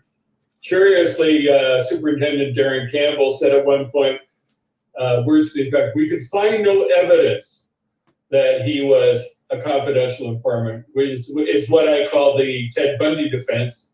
When Ted Bundy was asked, did you kill those girls? He says, there's no evidence. And so we know that we have to strongly suspect there's something going on here. Not only at this point that he's a confidential informant, because I wondered to myself, why would he be a confidential informant? He's a denturist. Who could he inform on? When I started looking around at what was going on in the biker world, and I got some tips from some knowledgeable people in that world on both sides of the law, that one of the things bikers would want from denturists are molds, presses that you make molds and pills with, drugs that you could cut with other drugs. He had access to all this stuff. And even laughing gas, which apparently bikers like to use at their parties. I've never been to one. Yes, you have. I can't imagine how that would go. And but there's that kind of connection. And if you look at the timeline between Wordman starting to go off the rails and crazy things happening, it dovetails perfectly with the beginnings of these biker arrests just prior to him in February doing some strange things. Around the same time in February and afterwards in March, in the days leading up to the shooting, arrests of Hells Angels puppet clubs for the Red Devils are made on a regular basis. And a lot of those things, we don't know what's happened in those cases yet. Do you think maybe he thought his cover was blown? I'm wondering what caused him to go rogue all of a sudden. The feeling is, one of the things in looking at some of the search warrants I've seen associated with the biker arrests is the RCMP in their wisdom highlighted the presses, highlighted a number of things that, bikers aren't stupid. I mean, they would look at it and say, who's the rat? And why are they highlighting these things? Where did we get these things from? If it's traced back to Wordman, then he's a dead man. If it's been conveyed to him that they know he's the guy, that would pretty well send him off the rails. Like the story the RCMP is trying to perpetuate is that this is a misogynist guy who's had a fight with his girlfriend and went crazy. Doesn't scan for me, doesn't scan for a lot of feminists. Yeah, if you're, I have no time for misogynists. I'm an uber sort of feminist. I support everyone. I want everyone to rise up. This case does not meet the standard. If he wanted to kill his girlfriend, normally in this kind of a case, you kill her first and then kill everyone else. Scorched earth policy. You don't do scorched earth and then come back and save her for the end. It doesn't work that way. But there's something else going on here. And I think his cover was blown. He was increasingly under pressure. He realized his life as he knew it he was dead, that he felt betrayed by the RCMP. I've written this, and there's a plausible scenario that a number of police people agree with, that his sort of, the RCMP said he was a injustice collector, that people who did bad things to him, he went and shot them. But this whole thing was, if you look at it, it's plausible that he was targeting the RCMP. He had an RCMP car that may have been part of some sort of Mr. Big sting or something they were doing together. It all went rogue, it went back, it went south. So he's used the car, the uniform, everything to hurt the RCMP in ways that were unimaginable and horrible. And now the RCMP is completely caught up because it's going, from the outset, they knew what was going on, I think. They knew he was in the car. They were doing everything not to tip their hand, try to bring him in without this really getting up. I think that's what they were trying to do. I suspect he may have had a radio in the car, and they were communicating. With the RCMP during this period of time? I suspect highly, because that is, what was he doing for 6 hours in Deberg? If he had a radio, they probably might not be able to scan that where he was, as opposed to a cell phone, which he apparently didn't have, which they could triangulate. And then whatever he was doing, they didn't want to get in front of him. Seasoned RCMP and other police that I've talked to, it seems to them that they were trying to bring him in, that they were talking to him. They didn't want this to get out. Finally, they couldn't avoid it any longer at 8:30 or 9 o'clock on the Sunday morning when he was popping off people on Plains Road in Deberg, innocent people, killing them, that he was on the loose. But even then, they didn't want to set off a big alarm. They were trying to bring him in. And the last thing, David, on this is the curious thing the Halifax Examiner reported way back a couple of months ago, that Halifax police set up a roadblock on the 102 south of the airport, which means they're going to allow him to go to the airport since he was coming to the north. And their instructions were, capture him alive, don't shoot him. What was that about? There's been no explanation, and that's why we need a public inquiry. There's so many questions here that are absolutely beyond the realm. If you wrote this in a book, a fiction book, it'd be unbelievable. Before we move on to the inquiry, which I want to ask you one last thing about this issue, which is some documents, some court documents that had been redacted became unredacted yesterday, in part because, well, I guess because of a lawsuit, an injunction that you had sought along with other media outlets. Did we learn anything new yesterday in this new material? Well, not really. I mean, it's been kicking around from the beginning that he was a cigarette smuggler, that he had to grow up. Like, you know, the journalists know this. They had to grow up, that he associated with criminals like ex-bikers and ex-MS-13 guy in his road, Peter Allen Griffin. We knew that he was sexually perverse. There's all kinds of stories people know about that. Most have not been published. What came out of this for me was sort of the gilding of the monster story. But I think it's a very useful story in two ways. One, who told him this? Was it his wife or his father? Both of them were talking. We don't know what his common law wife, Lisa Banfield, did. Her story doesn't make sense. The police are protecting her. But the story that came out yesterday has a very useful sort of point in dealing with the confidential informant stuff. Police I've talked to and former police I've talked to have speculated that he was involved in all kinds of criminal activity.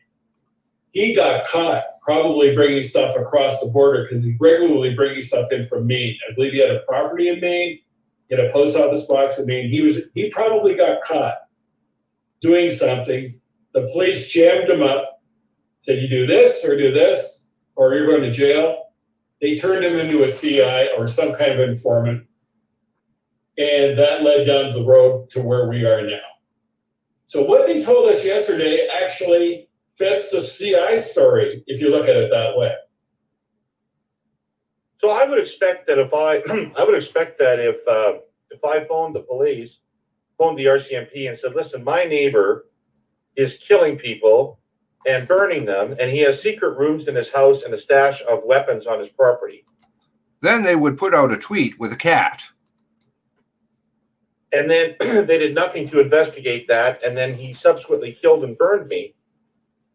There's going to be some lawsuits out of this, aren't there?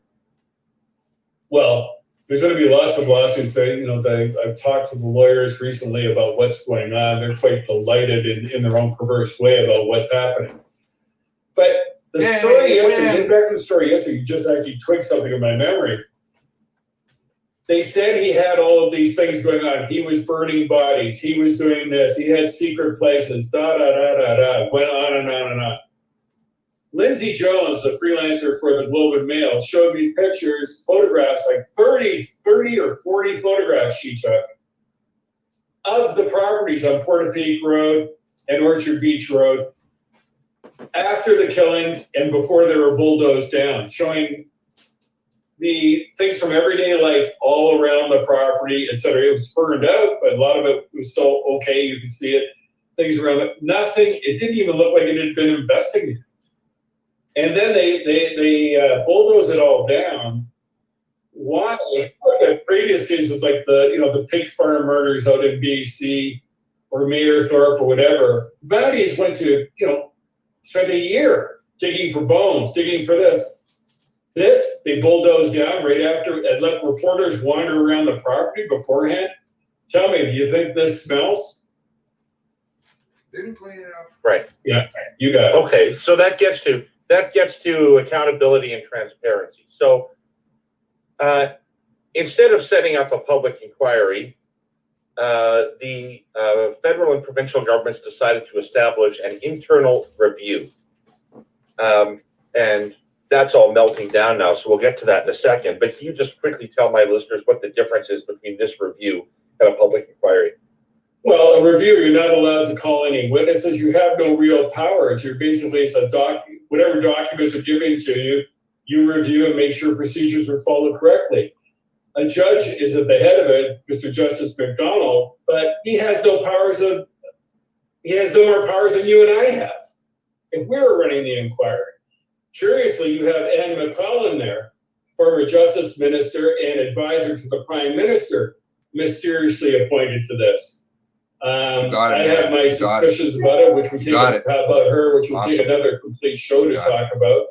And you have a former police chief. Well, I take some comfort in the fact that she's there, Paul, because I know her and she's extremely qualified to do something like this. And she's a person of, in my experience, somebody who takes her integrity pretty seriously. I sort of hope that Anne will blow the whistle. It looks like they'll move to a public inquiry before that. But before that, my hope was that Anne would blow the whistle on this review process and call for it. Well, as we talked about it previously in a private conversation, I've seen Ms. McClellan's handiwork in another inquiry years ago where I detailed 6 chapters on what went wrong with that inquiry and how it was covered up. And she set up that inquiry, and she's part of this inquiry now. And as I'm getting back to the undercover handbook, what did I tell you earlier on? The key thing in the undercover handbook was the RCMP does not have to tell anyone anything. They can lie to anyone but a judge acting in a proper capacity. Judge McDonald is a not judge, an inquiry. No more a judge than you or I are. Not an inquiry. So this smells of a cover-up. I'm sorry your friend Ms. McClellan may be a heroine to you, but if she had any integrity, if Judge McDonald had any integrity, if former Chief Leanne Fitch had any integrity, they'd say, I would never accept this assignment because there's nothing I can do. In fact, if something comes up, the police, they have to clear it with the police if the RCMP wants them to hear this stuff. I didn't take that from there, man. You have to get back to this thing about Nova Scotia and the federal government. One of the problems with the RCMP is the lack of accountability. Over the years, the force has basically surfed the seams of the boundary between provincial and federal governments and basically avoids any sort of accountability. In this case, the RCMP are... Sorry, I just want to interrupt for 1 second. DC, listen. The RCMP smurfs and their fucking information, you cannot believe they're garbage. I just implore you, please. 8 cars. What did he have? $600 worth of gas? Who the fuck cares, man? That's no gas. You've got an extra tank of gas? They're trying to get people off topic. As in, please don't look at me. Look over here. The psychopath who hasn't been diagnosed, etc., etc. No, it's disinformation. Stay the fuck away from their disinformation. Trust me. Trust me. Hired by the provincial government, as they are in the provinces outside of Ontario and Quebec, to do provincial and municipal policing. but the province has very little control over them. In this situation, you would think the province should be holding the inquiry, but they can't. From the get-go, I was told by sources close to the top that Ottawa was insisting there will be no inquiry. This is coming from Ottawa. This, today, Mark Fury, the Justice Minister, Public Safety Minister in Nova Scotia, is saying, if Ottawa wants an inquiry, we'll have an inquiry. He keeps saying it's Ottawa, and it is Ottawa. They're covering. They have to cover, because this is such an egregious event. Whatever happened when we finally get to the bottom of it, it basically is the death knell of the RCMP as we know. Not just 1819. Because it's under attack as a provincial police force and contract police force in BC, Alberta, Nova Scotia. People are not happy with this police force as it is. Its own internal reports say it's unsustainable and has a broken culture. That hasn't changed. It can't do the job. And now this means that something has to be done. And I think what the federal government, one of the things they're doing is protecting something egregious. On the other, there's this whole notion this is a Canadian institution that has to be saved. But I think it's reached the point after 35 or 40 years that something, it just can't keep up with the times. It's archaic. It needs to be changed. Time has come. And this is probably the thing that should sort of the one event that should be investigated and thoroughly investigated and used as a force for change in a positive way. I'm going to supplement that with a comment that Todd made a while back. And he was wise. Well, he is. Everybody is, right? I'm not meaning to pick out certain people. But his observation of imploding and folding the RCMP into something else, which is far nastier, with the perception of, oh, look, we've cleaned it up. I think he was really onto something there. Really onto something. Okay, well, politicians in Nova Scotia seem to be folding on this internal review thing quite rapidly.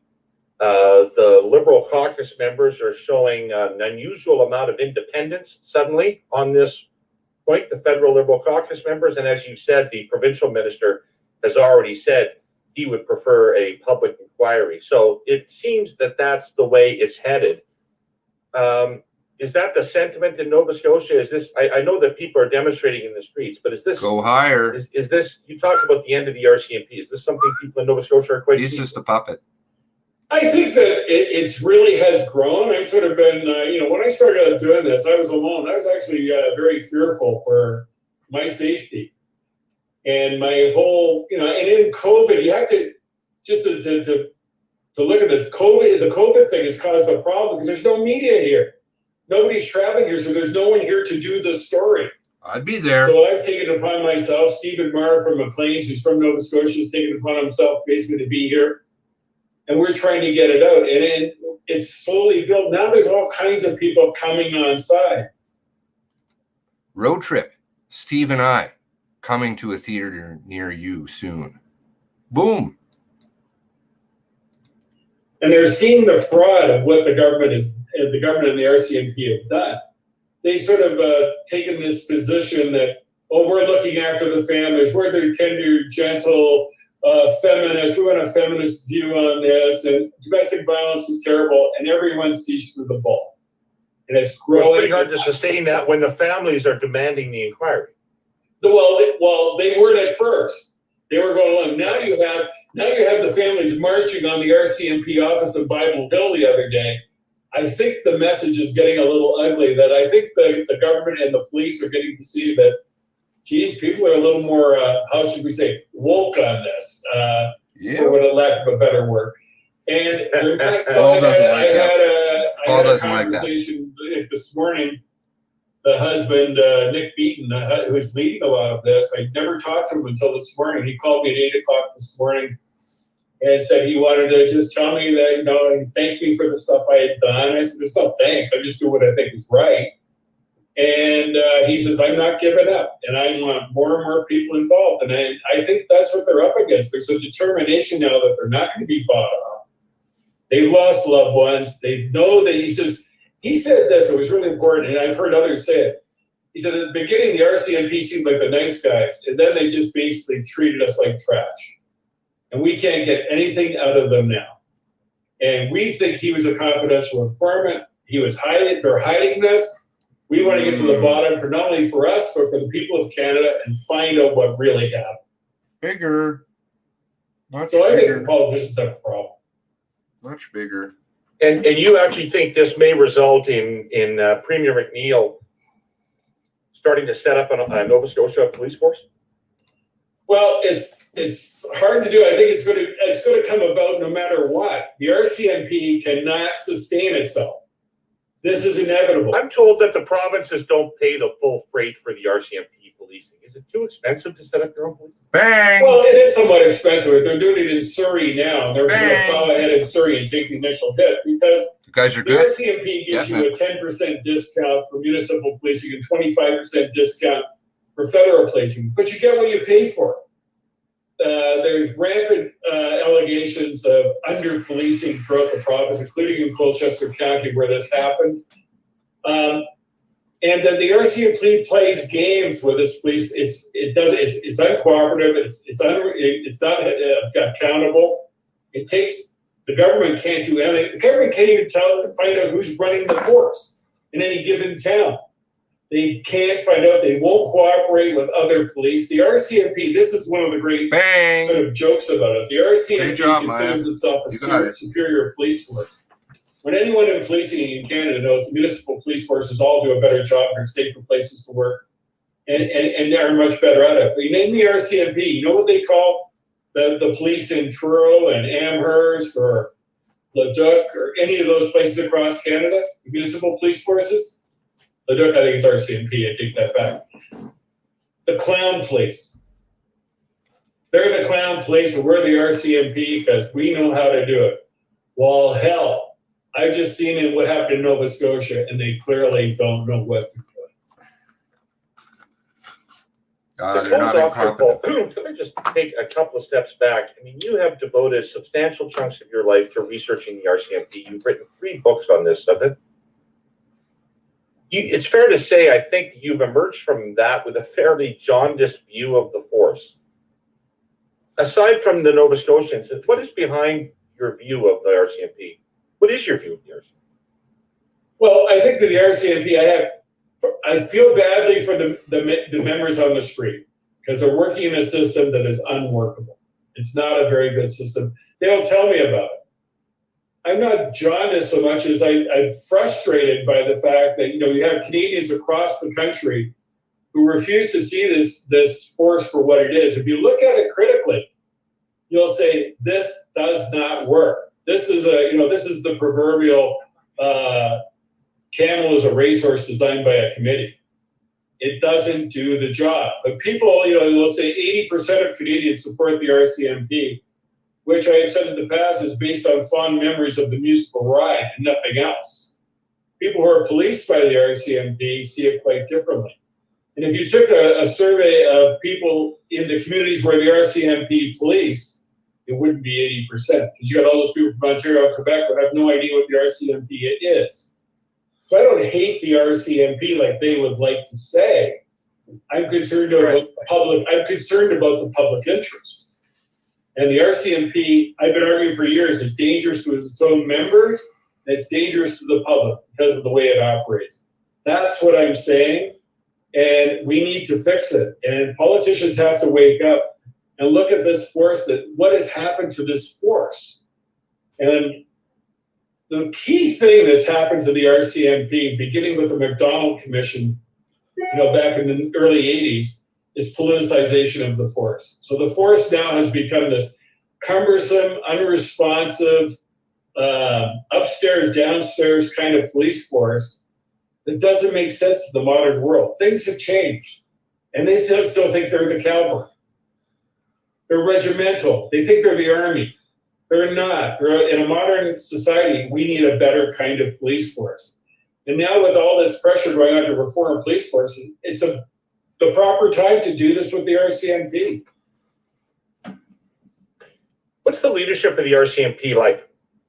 Keep Do them they in have the good pressure leaders? cooker. Do they have strong management? I was kind of taken aback to hear the new Hey, Mr. the new Money. head of the RCMP say that she didn't believe there was systemic racism in the RCMP, which made me believe she at least didn't have much sense of what was going on the ground in the prairies. But what's your sense of the leadership of the RCMP? The leadership has been politicized. It's the best people aren't chosen. Politicians, again, have chosen people for, since the problems of the RCMP began with, back in the late 70s and early 80s, it's been about politicization, putting the right person in the job who's going to fix it. So, when people came up for promotion back in the 80s, was, well, Zaccardelli's going to fix it. Because Chrétien wanted a guy in the 90s from Quebec. Well, he didn't do well. You are really getting close to the bone here, Paul. Really getting close to the bone with Zaccardelli. Then we'll have a civilian, Bill Elliott, who is basically a counterintelligence agent. He comes in. He didn't work out. That didn't work out. So now we'll have an army guy, Paulson. That didn't work out in spades. Now we're going to have Lucky, who I said would have to be lucky to fix the forest when she was appointed. What hasn't been reported about Lucky, and I had a senior executive level ex-member put this to me the other day, he says, in the interviews for commissioner this time, Lucky was number 6 on the finalist list. But the Prime Minister picked her out because he wanted a woman in charge of the RCMP, because a woman's tender touch will fix everything that's wrong with the RCMP. Oh, no. And as I said at the time, she'd need more than luck to do that. Ouch. Great. Paul, thanks so much for coming on and sharing your expertise about this. It's fascinating. It's a scary story because you need to have more confidence and trust in police than this. We delegate so much authority to them, and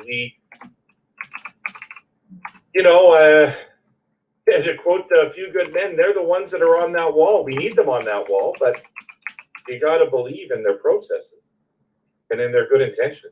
Well, the last thing, this is so bad now. Like, nobody trusts the RCMP here. And I was wondering how far this story had gone, like if people really understood what was going on. Last week, we had 3 window cleaners come in here, from Bridgewater, where they work, and every year they come and clean all the windows in the house. And they walked in, and it's all done under my wife's name, which is McNamara. So I don't think they have any idea who I am. And they walk in the door and they go, "You've been mighty busy." And they started reciting the stories to me. And they said, "We know what you've been doing." And so does everyone else, it seems, and I'm quite happy about that. So I want to say that I'm sure that there has been a lot of Have a good day. Good work on this subject. Thank I know you, that thank I've you. read pieces from the CBC and I've read pieces from Maclean's, and I'm aware of Stephen Mahar's work, but so much of this has been carried by the Halifax Examiner, which is an independent media outlet in Halifax. Halifax is a city that is not well served by print media anymore. So I presume the Halifax Examiner is filling an important role. And if we're going to ultimately have good coverage of this issue right through the end of a public inquiry, it will likely be the Halifax Examiner that's doing a lot of the pushing. So, Paul, how would people support that organization if they wanted to financially support it? I think you just go online and subscribe and take out a subscription, and I think Tim Bousquet is doing a hell of a job putting this together and highlighting stories that have to be done. I mean, it's really sad what's going on with the Chronicle Herald and other newspapers across the country. I mean, the Examiner is doing what you can do with an online newspaper. The story length doesn't matter. You can fill all the space you want to tell the story. I did the story the other day on the chronology. It was 6,000 words long. You can get that in a newspaper. But I was able to tell the story from beginning to end. And the other problem is, and maybe we can briefly touch on this, I wrote in the previous article about the problem with the position that the legacy papers have taken is that they don't report on, they don't use confidential sources. Everyone has to speak on the record. So this story has really been, so they've handcuffed themselves, because this is a story potentially about confidential informants and police and government, and they're demanding that everyone speak on the record. Oh, and Hell's Angels, I forgot them. Who's going to speak on the record? I'm dealing with competent people, and I have to use my journalistic instincts and my integrity and ethics to tell a story that's honest. And the Globe and Mail and the Toronto Star and CBC and them are saying, well, we got to have people on the record. We can't take these off the record things. They're not off the record, confidential. They can't be a source. They have to name themselves, they have the courage to step up. Yahoo, that's really nice when you're sitting in Toronto and talking to your book club about all the good things you did at work, but that's not journalism. Well, given the conversation we've had, I'd just like to say to all the hurly-burlyites out here that if I'm not here next week, please contact an authority, but not the RCMP. Paul, thanks for coming on. Fantastic to talk to you. I would like to extend an invitation to come back on as this issue progresses, because I suspect that there will be a public inquiry, and I suspect the revelations will be shocking even on the basis of what we know now. So it'd be great to talk again. And hopefully by then I'll have a Hell's Angel or two as a friend. Stay safe is all I'll say. Thank you very much. You too. Okay, so pretty good. And I see some great comments flying around. It's a tad unfortunate that there's not enough hours in the day, I guess, to go through some of the stuff, because we've already gone through shit piles of this, actually all of it, a long time ago, and more. But people come into the picture different times and are picking up different things. So this is good. Even though some of it might sound like, well, has anybody seen or something like that, it's still worthy. And, even those old broadcasts are really good. Some of them are really, really good. Like the 24th and 28th are pretty good ones. They come to mind right away. Just because you can actually see back to back the comparison between what the RCMP say on the 24th when we broadcast the press conference, and dissecting exactly what they're saying versus what they go around and then say on the 28th. Kind of interesting. They changed their stories a little bit. Somebody might be paying attention. I don't know. Project Wide Awake. Probably. Okay, so somebody did try to send me some photos, truth, and I'm really, let's see if I got that. I'm going to make sure my screen is off. Maybe they may have replied again, but the unfortunate part is the pictures weren't attached. So very sad, but thank you ever so much for trying. Again, any tips, information that you have, please send them to any of the people listed below. A couple of guys are kind of taking a little bit of break and stuff, but there is an email there. You can definitely try me on the Twitter and the Discord. We love to have your help. Anybody and everybody and everything matters. I'm not kidding when I say that. The devil is in the details. It always is. You just pick little pieces apart. And so, oops. There's little bits and pieces. And so we really want to have you come and join. It's definitely hot in Halifax. Try and sleep last night without AC. It's balmy and nice, Chai. What are you talking about? I lived in Vietnam. I love that. Let's go. What was that Robin Williams line in Good Morning Vietnam? It's hot and wet. Really nice if you're with a woman. Not so good if you're in the jungle. Rather crude, but it's funny. I can put on a suit, you know. I think Mr. Palango thought I was going to swear or something yesterday. I didn't even swear once in our phone call. I can talk. I have a closet full of suits, and I was well raised. It's just, in reality, I know who I am, and I don't mince words. So don't be fooled. A lot of sheeple out there do the government bidding and believe it's sad, because we want to trust. That's our good nature, right? That's the way that we are as people, is to trust one another. And it's very difficult to change that mindset to say, oh, you're doing bad things and you want to do bad things? I don't understand. Why would you ever do such a thing to us? It's not probable. So yeah, if you're ever bored, you can go back and watch other stuff. There's lots of good stuff in there too. And there's still lots of good stuff coming in. Somebody messaged me that they have some pictures. That will be interesting. I'm quite looking forward to them.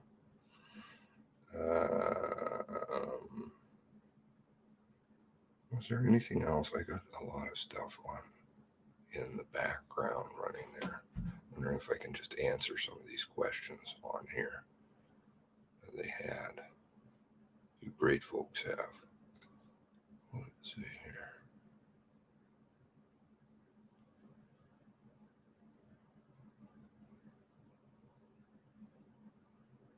Yeah. The field is a problem. And the field,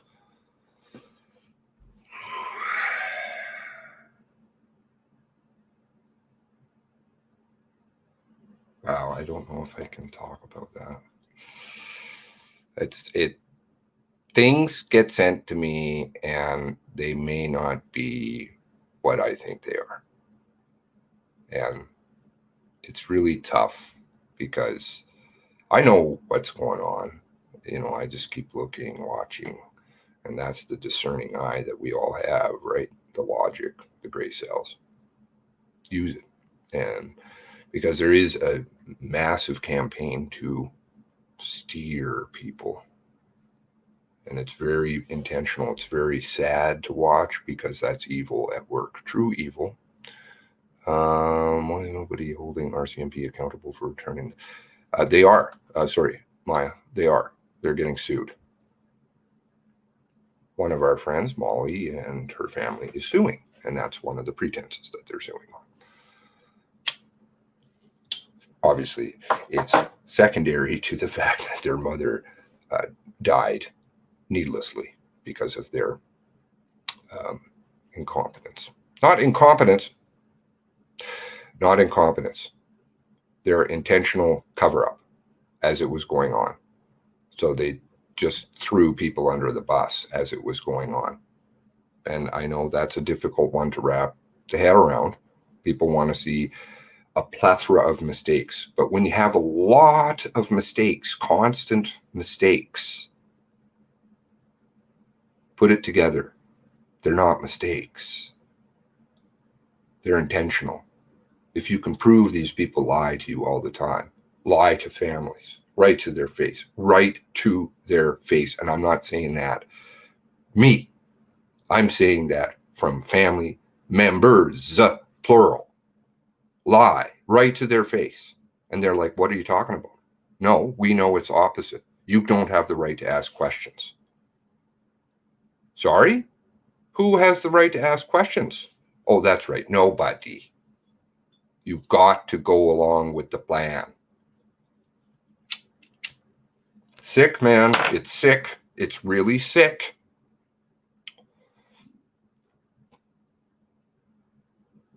Yeah, it's this incompetence business. And I think it goes deep.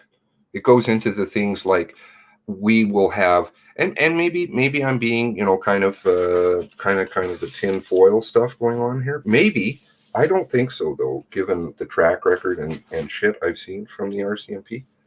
I really don't. That, and I know they're like Mr. Palango. This is not my first rodeo with the RCMP. I am very familiar with their fucking game plans. And so they do these things intentionally. They will make themselves, this time is really kind of next level. I've never quite seen what they're doing now, but I do believe that they're literally throwing their entire institution under the bus at this point, right? The guy with no shoes, no shirt, board shorts, running around Nova Scotia for days, and you can't find him on foot. Are you out of your mind? Well, of course you can, but it makes you look incompetent. And then people are like, oh, they're poor RCMP. You didn't do anything wrong. You're just really stupid. We feel sorry for stupid people, so we won't ask anymore. Sorry. No. Very intentional. The 911, the alert system, right? Very intentional.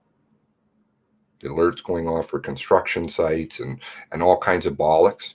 What was that? Was it a week later?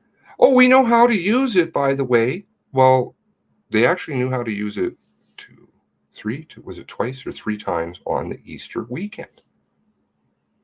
The RCMP. They used it. They shut down about the East Hants Hospital. Right? So, of course, they knew. They know how to use it. But you see, what it was try to contain their undercover operation down in Portapique. That went totally awry. Goes back into the Car 54, the Dorrington, goes back to Friar Tuck's Facebook page. That the former Friar Tuck Facebook page. Of course, he's dead, right? But I'm meaning he had two Facebook pages. The second Facebook page he set up because the first one got hacked. Do you know when it got hacked? Many of you who watch this already.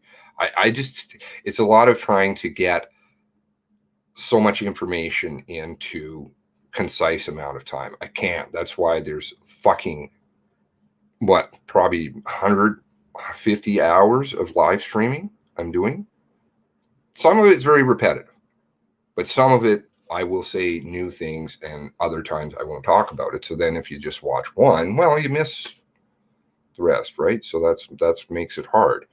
But Friar Tuck's webpage, which we knew about at the beginning because Tara is Friar Tuck, Aaron Tuck's sister, right? And so she explained right away, well, listen, his Facebook page was hacked. His Facebook page was hacked literally within hours of him doing what? Well, he posted pictures of Gabriel Wortman's garage, the warehouse. Coincidence? Oh, I think not. It's still up. You can look for it. Because he went off and then made a new Facebook page. He was pissed as all get out. And he didn't understand why. Because he was posting stuff about Gabe's warehouse. The posts that I'm sure, sadly, he can't answer to at this point and Tara doesn't remember, that are missing on there would be rather telling. He was getting outed all over the place, and this was dangerous. A family member commented to me the other day, I was just saying how I can't understand. I do understand why in the media, but why there are no zilch pictures of the warehouse down on Orchard Beach Drive. Nobody has pictures of them post the massacre. You have the photo shoot bullshit sitting at 200 Portapic, but Orchard Beach, no. You have guards on it. You have all kinds of shit. Bulldozers leveling garbage. But still, to this day, have you seen a picture of it? Because I haven't. And a family member said to me, I was like, I really want to see the pictures from there. It's funny that nobody has pictures. And they thought I was making reference, I believe, to prior to the massacre. And they answered me with a reply that I found haunting and very telling. Everybody that saw the warehouse is dead. And I was like, oh, this is spooky. Put it all together. Warehouse, very important site. And that's why you don't see it. That's why they had it locked down. Right? Yeah. Yes. Yes. Yes. I would agree. Tara's first, when, after the initial horrific phone call with her that morning, to which at that point she didn't even know, but she was just frantic and losing her mind, of course, as anybody would be. I think she'd even told me about it before, actually. Because Tara and I are not just friends on YouTube. Been friends for years now. And via YouTube, yes. But we talk about all kinds of stuff, and, it's a good friendship. It's a really good, true friendship. And she told me about how he had a bar. And I was like, oh, come on, Tara, you got to be exaggerating, kind of thing. No. Yeah, I mean a full-on bar. I'm like, okay. And then sure enough, this incident happens. Of course, that just passing.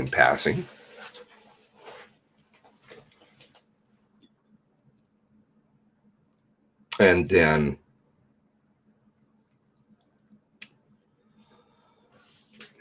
came out, and I believe probably it's in the first video. Yeah, actually it is. I think it is in the first video. The pictures, we showed the pictures of the interior of the garage, the warehouse. It's not a garage. It was a fucking clubhouse. And she's right. She's like, it was a full-on Montana's. I'm like, holy fuck, man. And it was a fucking, the pictures of his place, the money they dropped on this thing. Taps, refrigerators, fully stocked bar, neon lights. I mean, take that and put it in your local city. It's Montana's. And it was. She was absolutely right. She wasn't exaggerating. And usually I don't call Tara exaggerating. But I mean, it just seems so improbable. She was absolutely bang on. And everybody that saw that died. Why?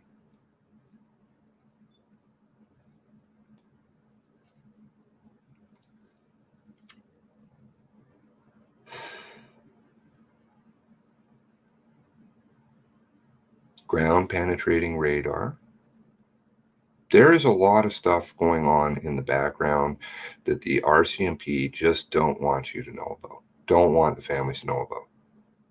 And as I have said from quite early on, I'm not sure exactly when I stated that, a lot of this shit seriously is fucking old.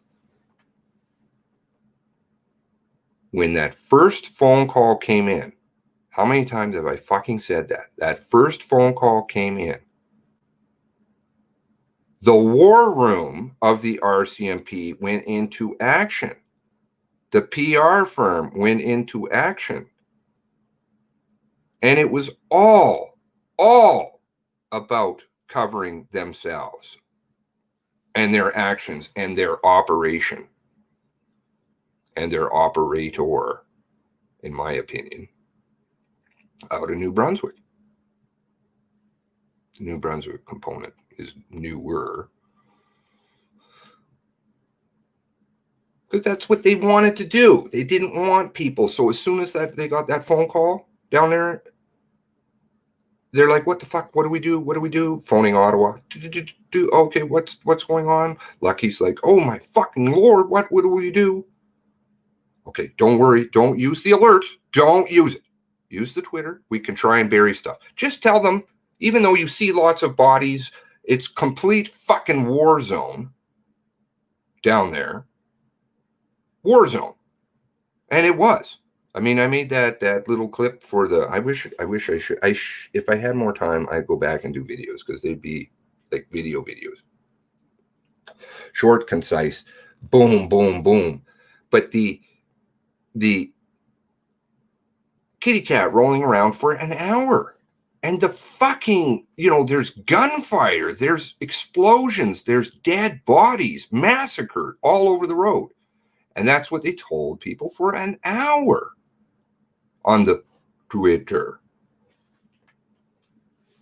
No alert, so nobody knew. And then they're like, oh shit, it's getting out. Somebody, I'm sure, 100% dropped something on Facebook, and then it was out of the bag, right? So they're like, oh, okay, well, we'll change it now to a firearms complaint. Do you see how they just keep leveling up? Level up. Bing, bing, bing, bing. Okay, we'll go and sit at the end of the road because there's only, what? Oh, that's right. One way in and one way out. So we'll just sit at the end of the road. We're okay. Hiding, some people hiding and doing things. And we'll order you not to go in.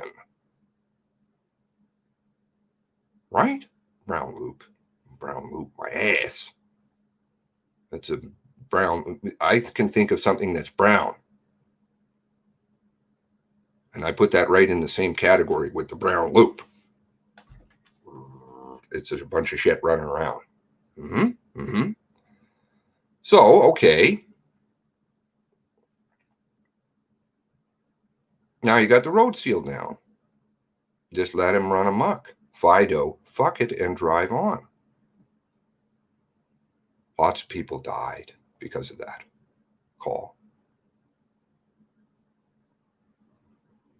We'll wait till the Halifax armored vehicle comes in. It's okay. Don't worry about. You can't get there with a car, man. Dude, you can't. Seriously, you cannot get there with a car. It's a piece of shit road. It was. They upgraded it. And I know that from somebody who goes there all the time. They literally upgraded the road just so that they can say, but it's still shit.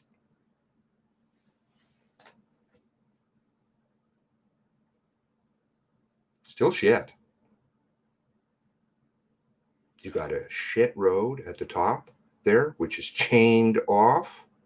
Chained with a lock. Oops. Oh yeah, this magical car, like a magic carpet, just sailing across shitty fucking road. And oh yes, it sails across the gate, the chained fence. And then it goes lands on Brown Loop. Oh, somebody saw it. Oh, fuck you, man. Nobody saw it. He was running amok. But you see, that's why they did that. Because what? They have to say that. Otherwise, it proves right away, right? What did they say? 34 minutes. This is their latest time. 34 minutes. 10:01, they get the 911 call. 10:35, he's seen us. They respond. 10:26, 10:35, he's seen. Oh, not he. Not he. Remember the word salad. Very careful. a vehicle may have been seen driving through a field. Think about the dark. Let's see here. There's no street lights, yet somebody, I would like to know where, because I've looked on that road. There's a lot of trees in the way. I'm not sure anybody could really see onto that road. Somebody, just, you know, the anonymous person, may have seen a vehicle. Do you know how many outs there are there? Somebody, we don't have a name, may have, so they may or may not have seen a vehicle. Could have been a plane, a bus, that doesn't say Jack saw a RCMP cruiser for sure at a certain time. Word salad. Absolutely decimated in a court of law. That would absolutely be destroyed. I'd laugh at them. I'd be like, and the judge would too. We all would. To have a good laugh at the RCMP. Okay, so that doesn't work. Brown loop my ass with this 4x4 cruiser going through big puddles. Even to this day, it's a mess. But you see the 10:35, what do you have? 9 minutes. So then you can literally say, oh, this is my out. We were there for 9 minutes. We didn't know anything. We were still trying to get things organized, and he drove out through another road, and we just didn't even know who we were looking for because we hadn't even talked to the first victim. Bullshit.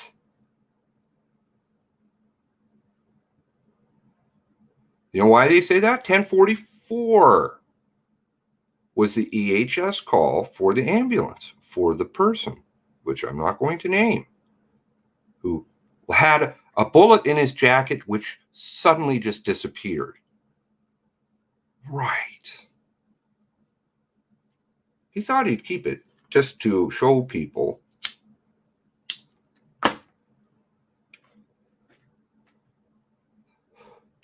And that person is an interesting character, too.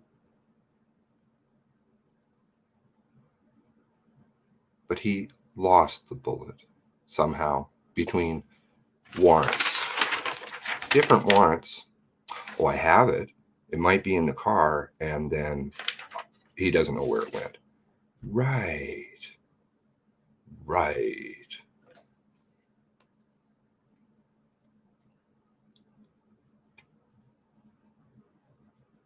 And then you can say, oh, we lost it. We lost him. He just drove out. You know, it's just pure incompetence. Do you see? Incompetence. Don't worry, poor RCMP. You're just too incompetent. Rather than RCMP, you're a criminal. You caused all of this. And you don't want anybody to know. Okay, we'll say that he's up there, he had a little snooze. Yeah, right. That's what he did. He was just so tired. 34 minutes. Think about it. It's just logic. That's all it is. Logic. 34 minutes from possibly the gunshots at the girlfriend's feet to make her get in the car, supposedly. But let's not go with that one. Let's go with the first victims. First 911 call, 10:01, according to them. Now, fifth time they've changed. Fifth.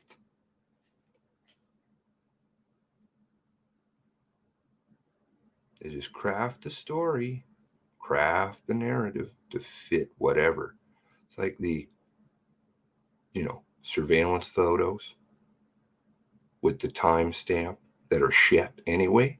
Total shit. Would never hold up in a court of law.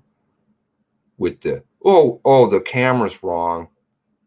You know that from your plug and play, from shit that you have, from the security system, actually IONET security system, which automatically detects the IP and sets itself the time. Because that's wrong, right? You know how when you're driving around and you drive into a different province, different time zone, you drive right into a different time zone. That switches immediately because that's the way tech works. When you plug in something in the Internet of Things, which is garbage, but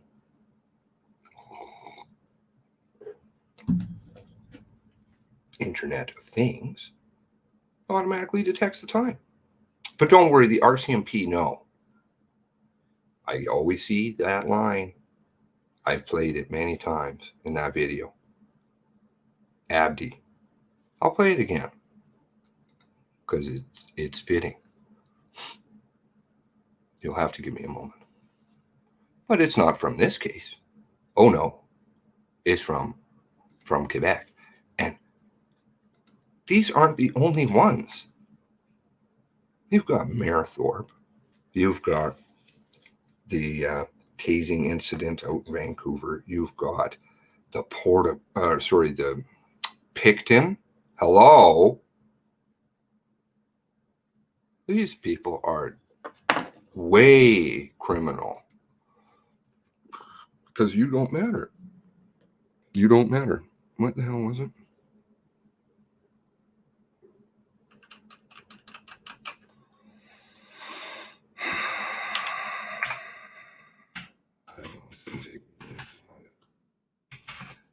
But it's such a key line. You can prove it, and you can prove the media.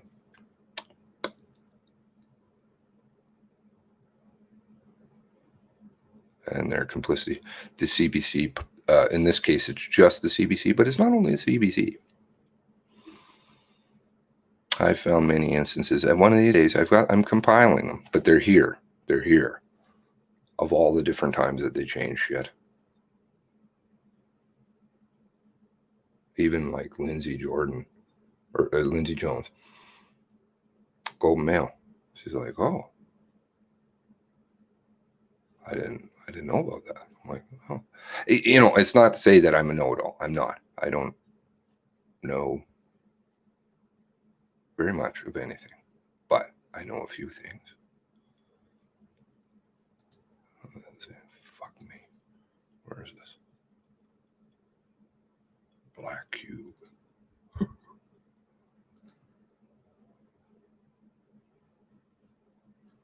I'll do another search too, because that might not come up with it.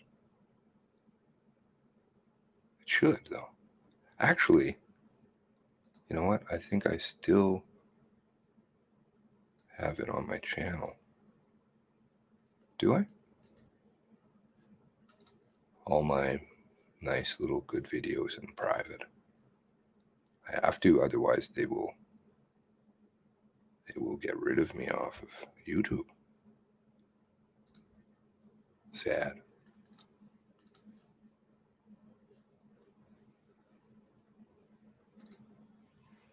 Steve's video, that was a really good video. That guy. Wow. But again, that's just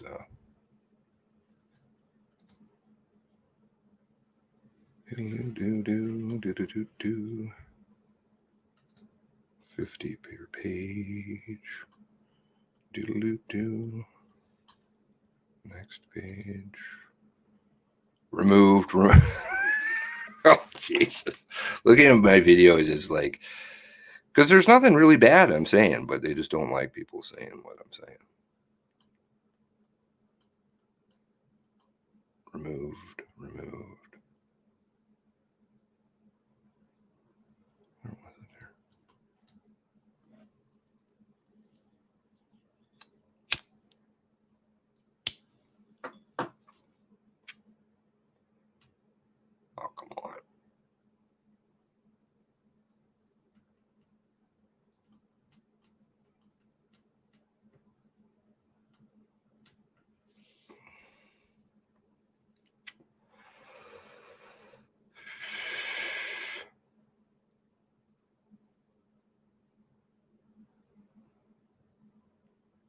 Okay.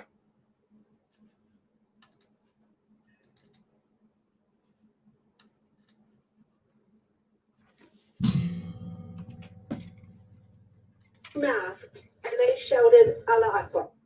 Certain, there were two people. They were masked, and they shouted Allah Akbar.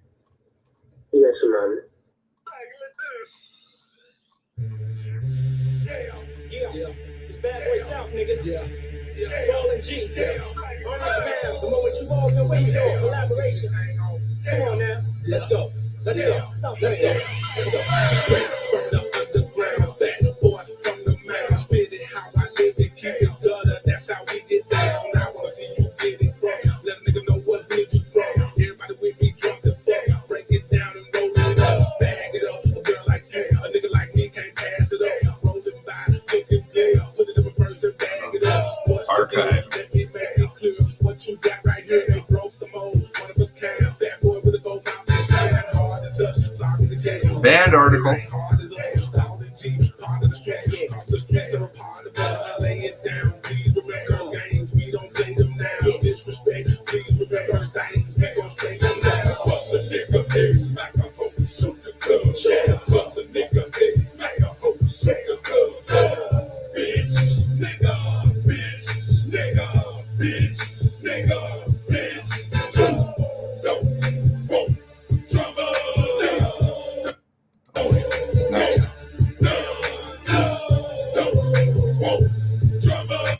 Try to make sense of that line right there.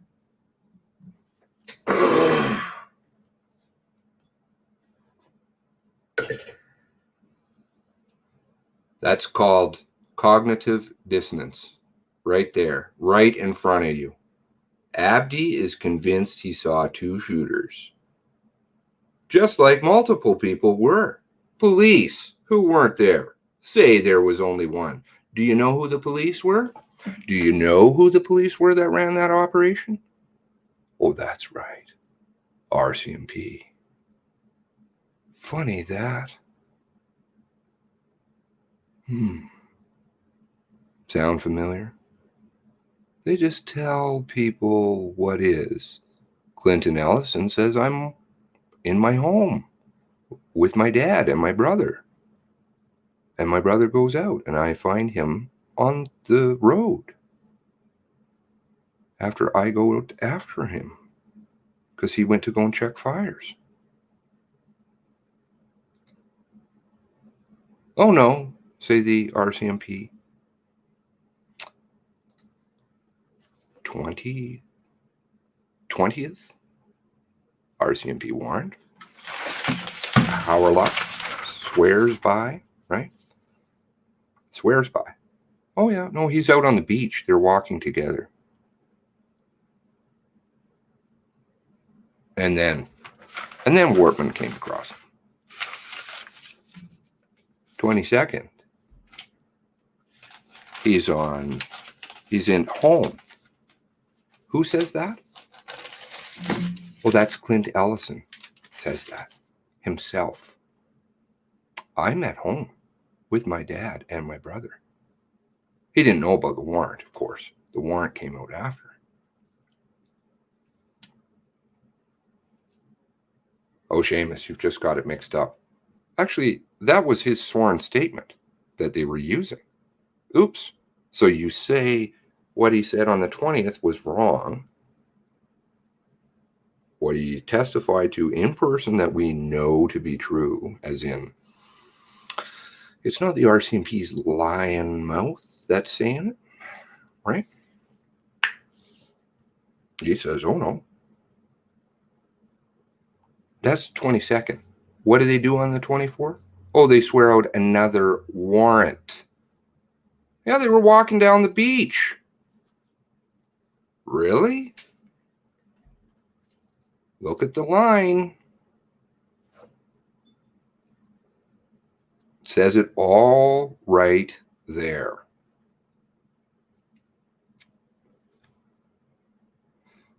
And by the way, if you're reading the next line, Abdi didn't have his eyes closed the entire event. Right? You go back.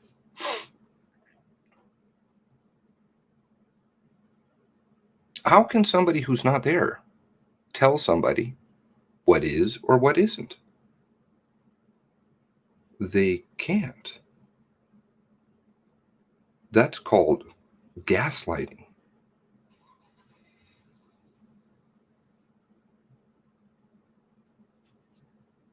Psychological warfare.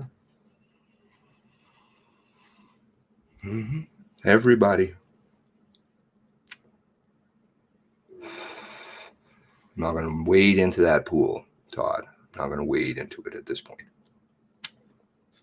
I'm just going to stick with the facts.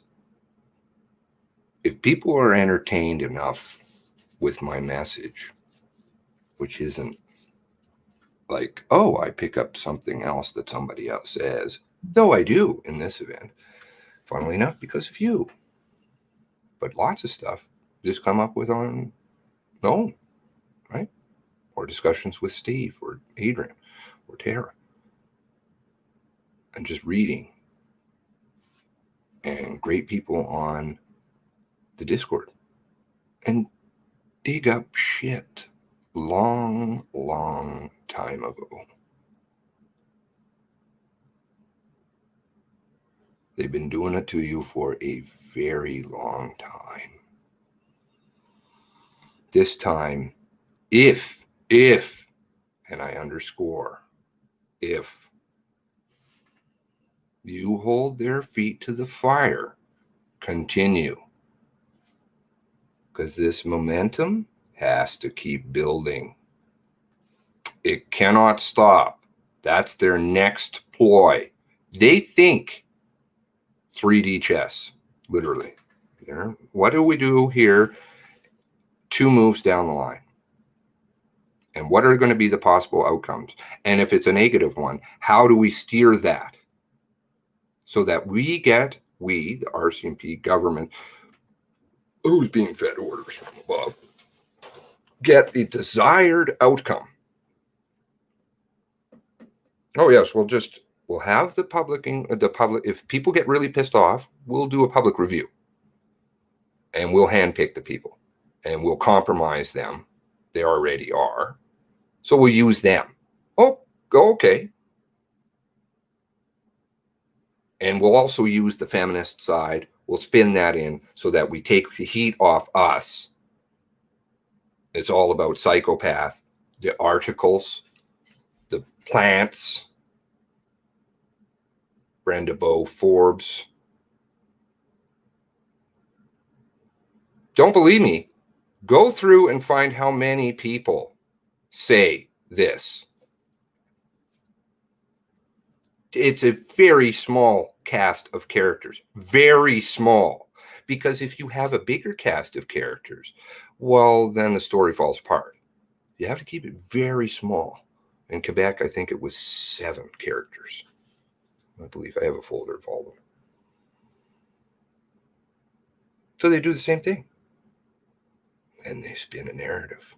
Oh, we'll pipe things in the media. We'll drop that in CBC. We'll give this over to Global. We'll get the feminist group to spin it up with Halifax Examiner and Brenda Bow Forbes, who's military. Military.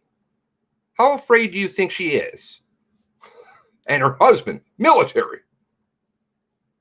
Logic. Hey, Tracy. Right? Boom.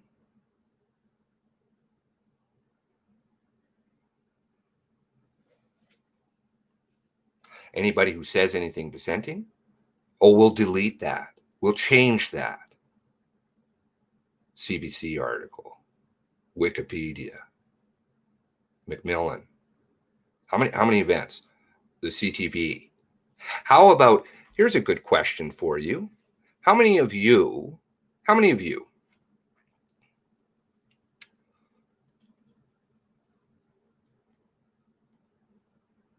are aware of Paul Wortman? You know Paul Wortman. Everybody, I'm sure, knows Paul Wortman, Gabriel's father, right? Paul Wortman came out and talked to the CBC before he talked to Frank Magazine. Very early on. How many of you are aware of shit from the CBC?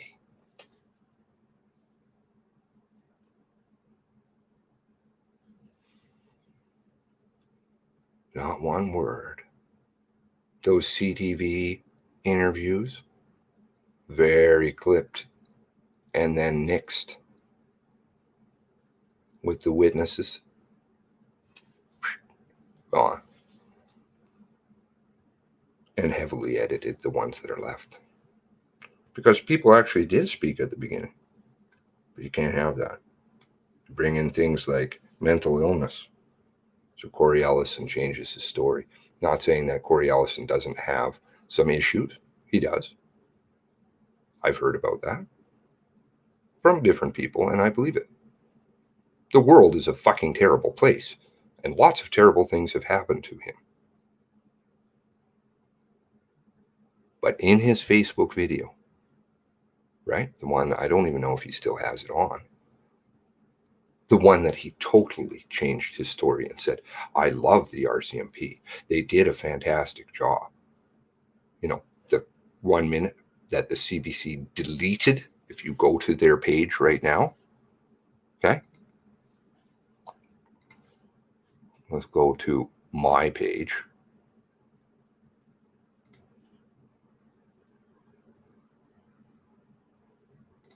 These are, I keep lots of things in lockdown, but or unlisted. Now, if you go to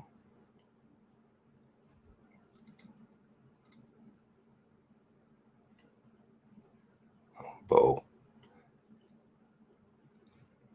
how long is this video here? Right? This is old to many of you. How old is it? How long is it? 9 minutes, 15 seconds. Let's go and find by the way, those deleted videos in the CBC thing from the Quebec. Oh, I found that too with this story. Who deletes videos?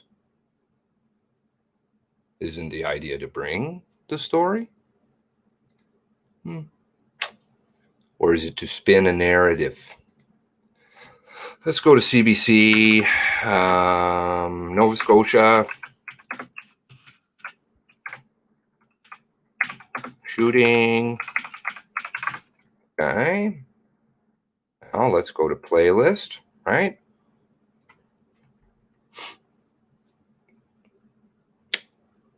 We've got 2. All right, so let's try this one. Oh. Families who love. Yeah, clamp it. View full playlist.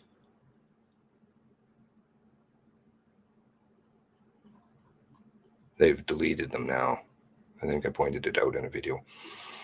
What does this say here? When I first saw this product, I thought it looked kind of crazy.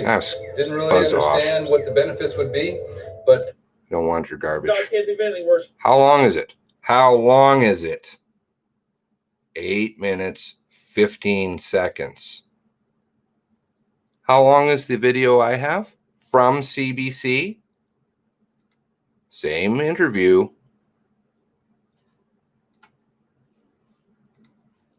Oh, 9 minutes, 15 seconds. Do you know why? Those of you who are not new don't need to worry about it. Obviously, I'm just being repetitive, Peter Repeater. Because he was talking about what a fail the RCMP were, how they were cowards, how they hid at the end of the road. Who owns the CBC?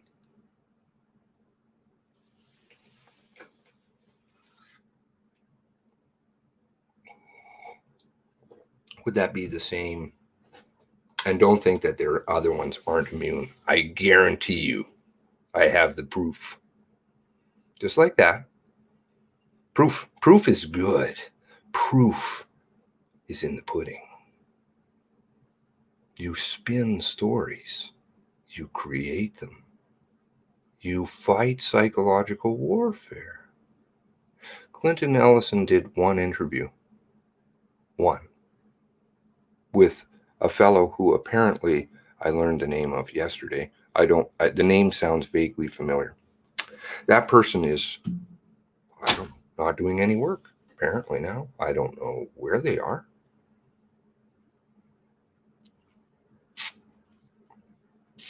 One interview. Don't you think other places might be scampering to get an interview with him? Yeah. But they don't. And then Clinton Ellison says, oh, by the way, please don't take me to the crazy home, in his Facebook video. I love the RCMP. Make it go viral. I almost murdered my ex-girlfriend. I'm on all kinds of pills. It's very sad to see. And then he's saying, please don't take me to the mental facility. I don't want to go. Who the fuck do you think told him? You might be going there.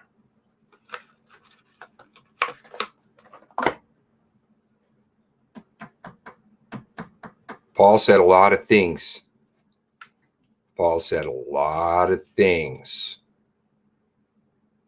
That kind of burst holes in what the RCMP told you. Again, these are very early back in the videos. As in, the RCMP came to my house early in the morning in New Brunswick. Well, I thought you didn't know about it until the important girlfriend.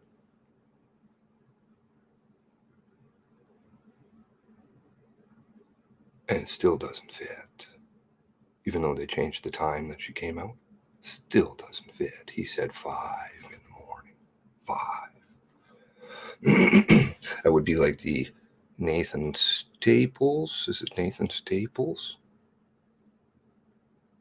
Where they came to his house at 12:30 a.m.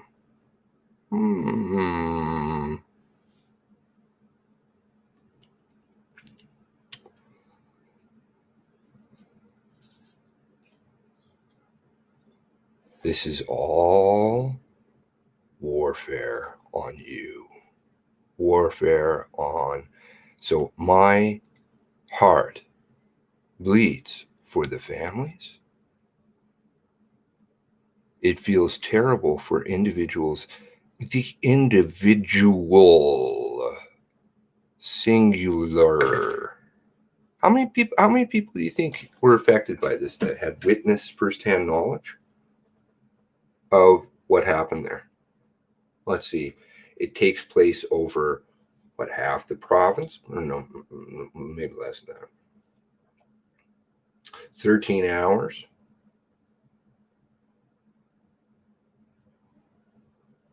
Hundreds of people, thousands, hundreds were touched, saw. How many people came forward? This. And shut it down. Shut it down. We can't have him saying things. Absolutely not, because, he might destroy it. Anybody who speaks might destroy it.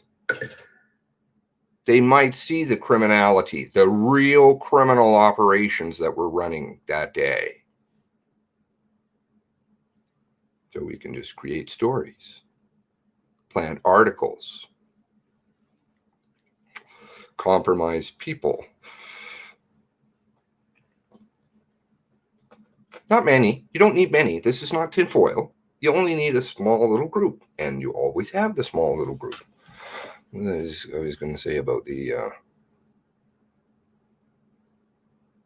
By the way, this is the second person I know who's been threatened with mental illness. Tara was threatened. Tara, victim, threatened. You know why she was threatened? Because she has friends, and she has a brain, and she has a YouTube channel. And her friends have YouTube channels, and that's what they do. Oh, we have the copy of the video, say they. We can charge you. Fuck right off. Charge her. You got a world of hurt coming if you do. You won't even know what hit you. Legally, we'll have a field day with you. Don't mess with the wrong people. People are awake. They're waking. Some people are very awake.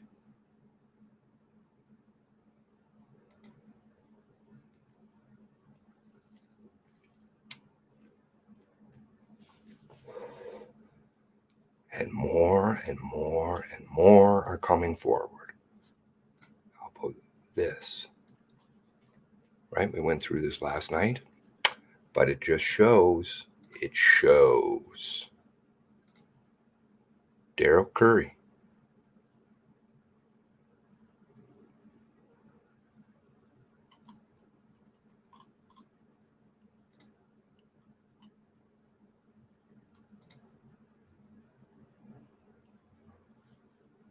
He works at the Onslow. This afternoon, I had an email ready to send to several politicians who were compromised. When my daughter texted me that the federal government agreed to a full public inquiry with the three same people who are overseeing it, who are compromised. I still feel let down by our governments. So I'm going to post it here. Now, we have been let down by all levels of government, and we deserve better. Here is the email that I did not send.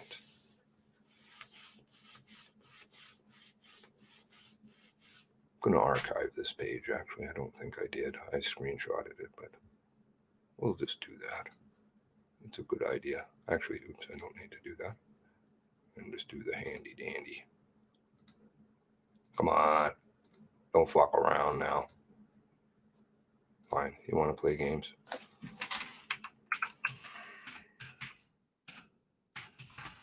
Boom, boom, boom, boom. Boom, boom, boom, boom.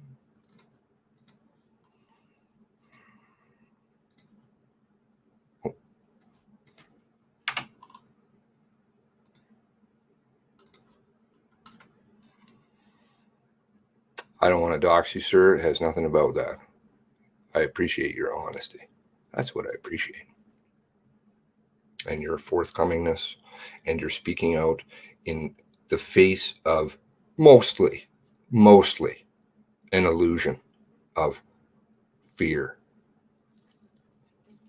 that they built. They can't touch people because if they touch people, there's going to be lawyers. And lawyers ask questions. Lawyers subpoena people. I sure as fuck would subpoena the hell out of people.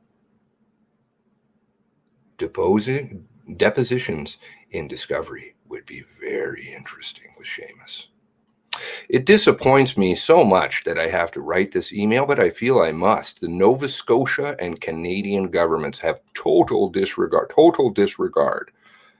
for the victims' families and all those suffering from the tragic events of 1819, 2020 is appalling. 4 months ago. Why are Nova Scotia MLAs not demanding a full public inquiry?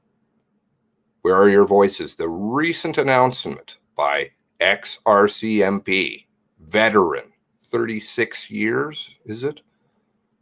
Mr. Fury, honorable is no longer appropriate. They take bribes. They sell their souls to get there. I seriously am not being figurative when I say that. I'm being quite literal. They sell themselves. They're the biggest prostitutes and fall prey to temptation and fear, because there are ones that get blackmailed by, Project Wide Awake 2.0, run by who? RCMP. Who is that? That's you. That's me. threatening people. You like to threaten people? Would you threaten victims? How about think of somebody in your family or somebody that, a friend who's lost a loved one. Do you run around and threaten them? Do you do that? You don't, because you're honorable. These people aren't. Agreeing to support the inquiry if federal government agrees leaves more questions. If the federal government, pass the buck. That's the next ploy. Oh, it's your responsibility. We'll just keep tossing the ball back and forth. They're the same fucking people. We'll do a little bit of ping pong. People maybe, we'll lose some people in there. It's okay. We'll win some people in there. It's a game. Just win more and more and more and more. The feminist stuff. Boom. Dangerous territory. And you want spooky shit? I got spooky shit. I don't talk about it yet. One day. Why isn't he and all other Nova Scotian politicians cooperation from the federal government instead of cowering to them? Are they cowering?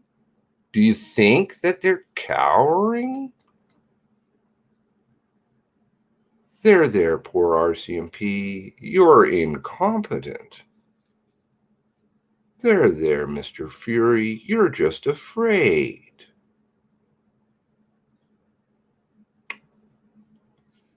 Intentional.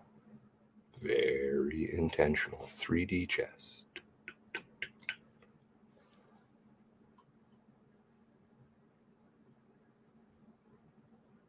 It is so frustrating that we must go to these lengths to get what is due to all Nova Scotians and Canadians. I implore all politicians to do what is right and push for a full inquiry. How do you think that would go over?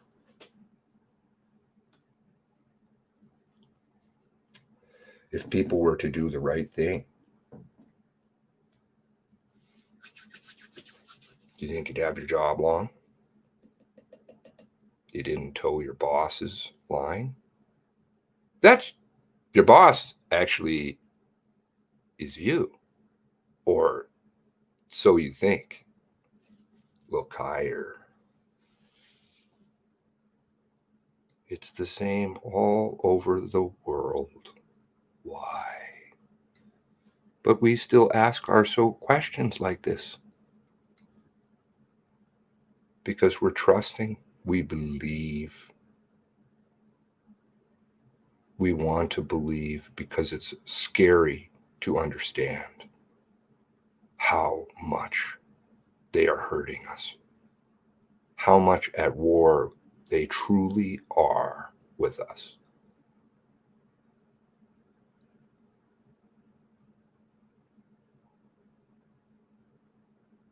At war, and have been for as long as I know, as long in history as I can find.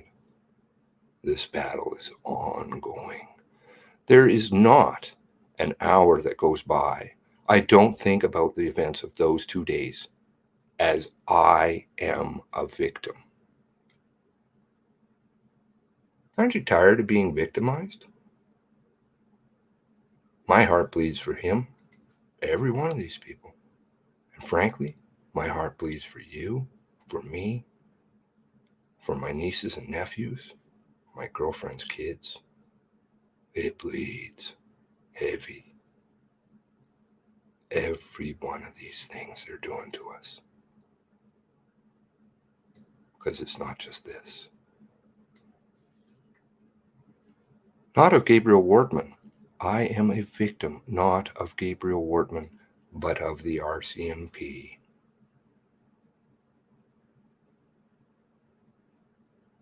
I started my Sunday, April 19th, with an early morning phone call to assist Portapique evacuees at the Onslow Belmont Fire Brigade Hall.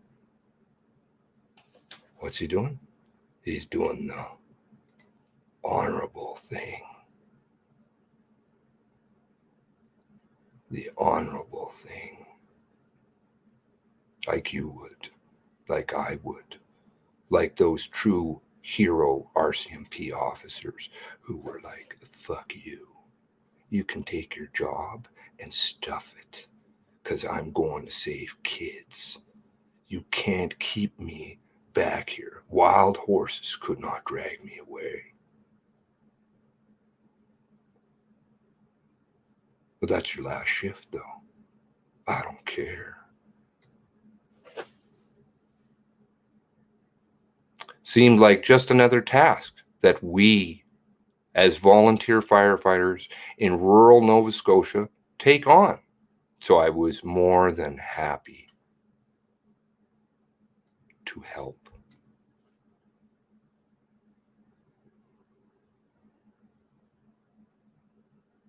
We did not expect to get shot at, have our hall filled with bullets, or end up hiding under tables and chairs for an hour while being terrorized by the RCMP.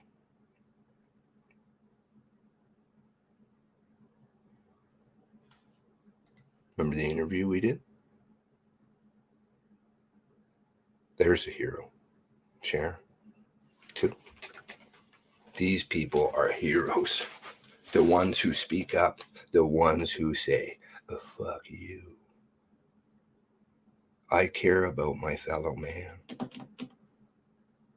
You don't have to go and plaster your face everywhere. But you have to tell the truth, because you're honorable. And you know what's going to happen. Shots fired at us. Doors being tugged at. Someone trying to get in. No information. Twitter, I like how he puts it in quotation marks. Huh? What do you think he's telling you there? Said Gabriel Wortman was in our area.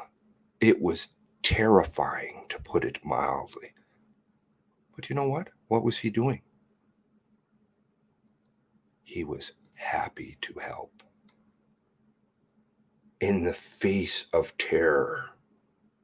He doesn't throw down. He doesn't hide in the woods. He doesn't say, yeah, I'll just follow orders. He says, I'm there.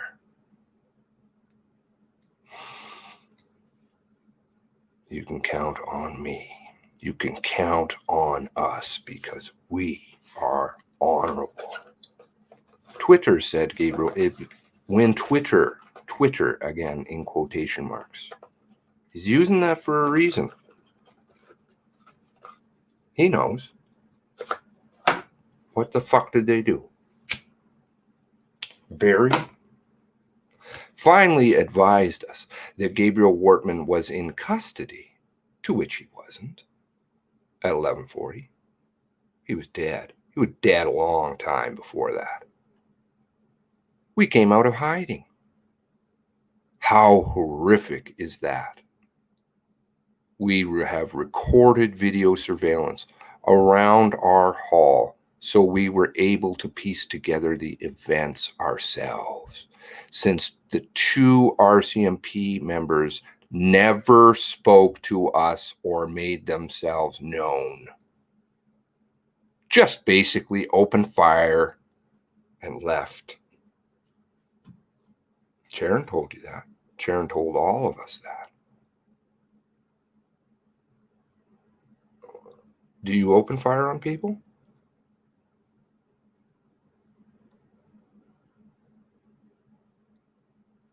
Did they break the law unannounced? The scary part of that is that they're back at work. You didn't do anything wrong. It's okay. We'll bury that too. We use the shit. Right? Seriously handicapped. An influence team. Not the CERT, because the CERT is the police. Who is the police? That's the government. That's you and me. Oh, but is it? Mr. Fury, as a former RCMP member, maybe you are used to being shot at with no protection. Do you know how much balls I think that man has? I think he'd be running and hiding in the forest. Pretty sure about it. He got no balls. He lost those a long time ago when he sold his soul. Maybe he had them before. Now he's something else. Something not real good. Eunuch, evil bastard. Counseling. This is what they want to do. Counseling. Don't worry.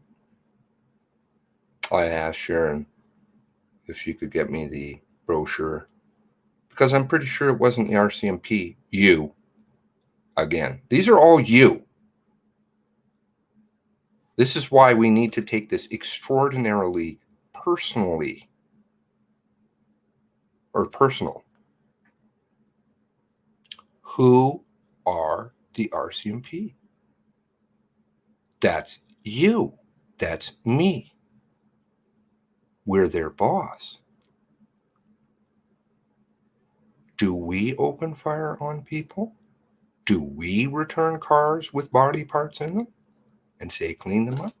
Do we threaten to imprison or commit victims, families? No, we don't.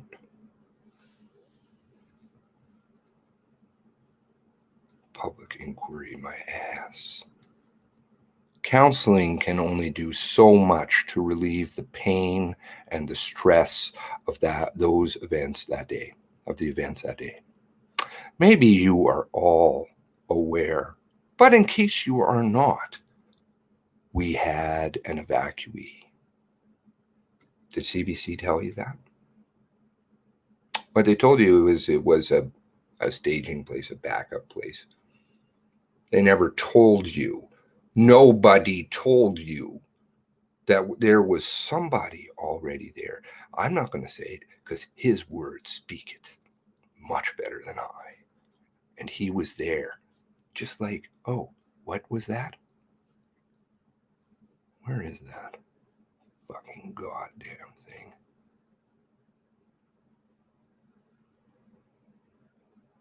Oh, no, I don't. Now I have it closed. Why did I close it? Police say there was only one.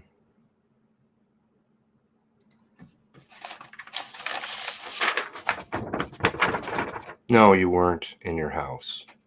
Don't worry about it. We know better. We know better.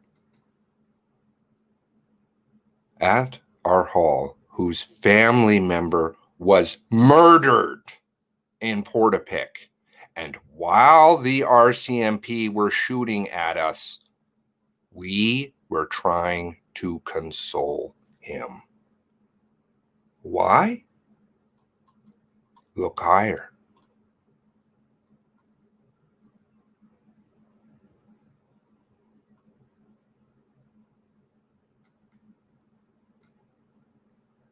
Help. That's what good, honorable people do. They don't open fire.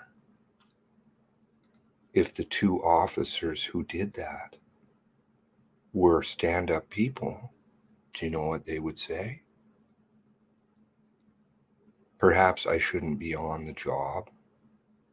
I'm not qualified. And I'm turning myself in to accept responsibility for my actions.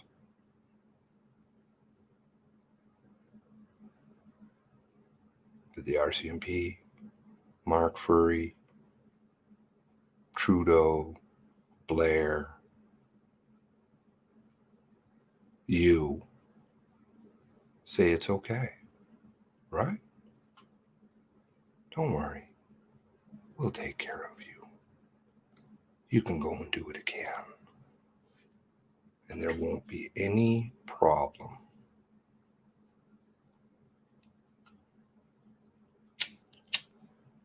I had a bad day on the 19th. You think he just had a bad day? I think he had a really fucking horrible day. One that he never signed up for. He didn't ask to get shot at. He doesn't get paid to get shot at. By himself. By us. No.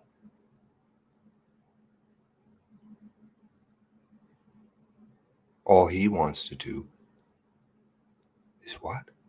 Help. And because of what happened, he's such a modest person. He says, I had a bad day. But nothing. Who's he thinking of here? Nothing compared to the evacuee who lost the family member and was shot at by the Mounties. Who's he thinking of? Is he thinking of himself? Are you guys thinking of yourselves? You know? You guys thinking of yourself? No, because you'd go down that road. This event never would have transpired. You never would have committed criminal activities that led up to this, as in the operation. Running for what? Oh, at least a decade. You never would have done that. You never would have placed this man, this victim who got re-victimized again. You know how much trauma that person has incurred? They're probably getting shot at themselves. Picture yourself there. Really brings one down to reality.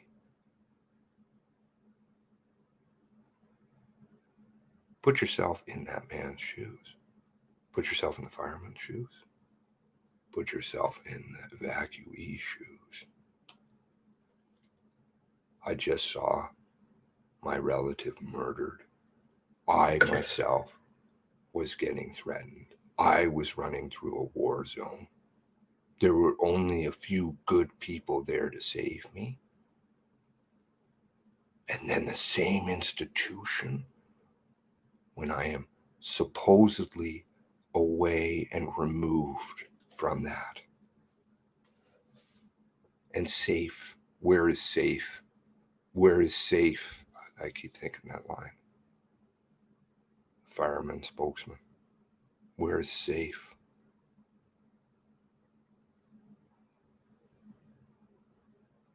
She is like, okay, I can try and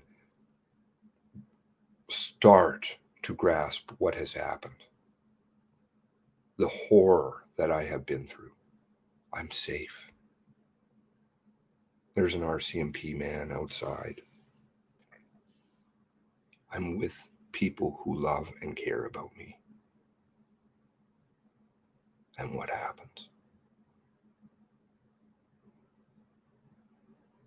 You open fire on them. You open fire on them. I open fire on them. And I understand that might rub people kind of the wrong way, but you have to look at it logically, because that's what it boils down to. We are their bosses. We, not Justin Trudeau, not Bill Blair and their inventing garbage inquiries and fucking reviews and compromising more people, continuing the trauma and the lies that will carry on for years and never get healed. because the truth will get buried. I need answers that I know CERT or a review can't provide. He knows about the shit. He knows about the shit. It's not CERT. It's police. It's the same lie. It's all a lie.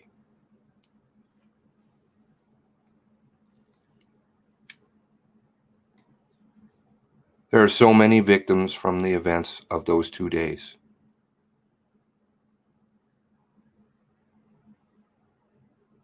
From the families of the deceased to the firefighters who attended those scenes where the friends and or neighbors were murdered, to those of us being shot at, helping evacuees, to the RCMP members who were involved.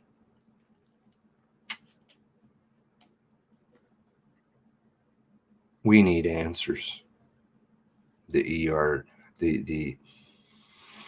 EMT officials, all the people that witnessed things along the way, the ones who are afraid, who don't come forward, who don't say. Because between all of us is the truth. We get the evidence. Then you, wham. RCMP, answer this now.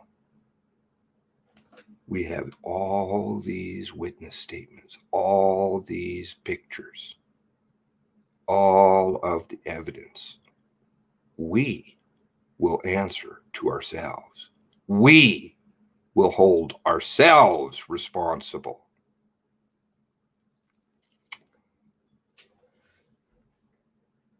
We won't talk about it and put hashtags and fucking avatars and flags and whatever the fuck else. We will do something because we will take action. That's the way things work. I do not want or expect a reply. Should you not expect a reply from yourself?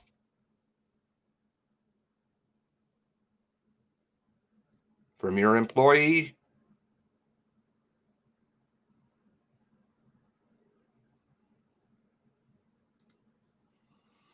I only want to see my elected,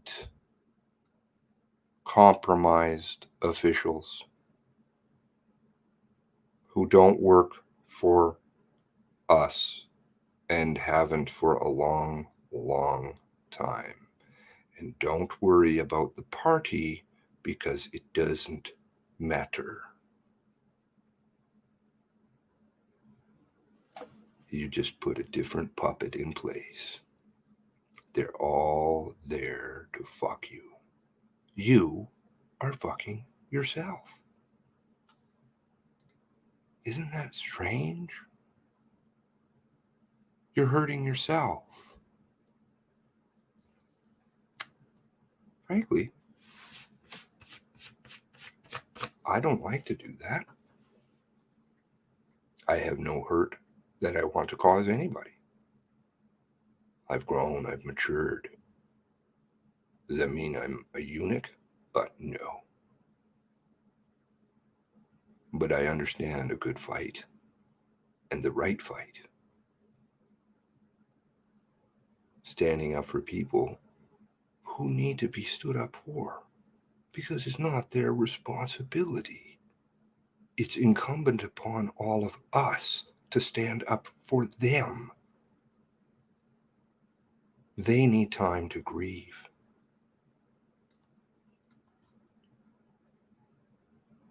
Officials pushing for what we deserve. Not what they deserve. What we deserve. a full public inquiry and nothing less. Please represent your constituents and not your personal or political interests. Whilst I love this man's email, and I really do, and my heart goes out to him and all of those people,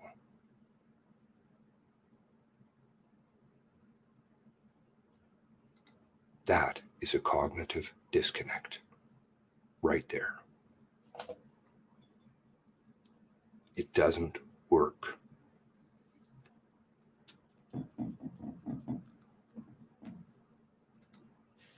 Because we're believing we're honorable and we're dealing with a system that is anything but. It is evil. It is built against us. The answers will come from us.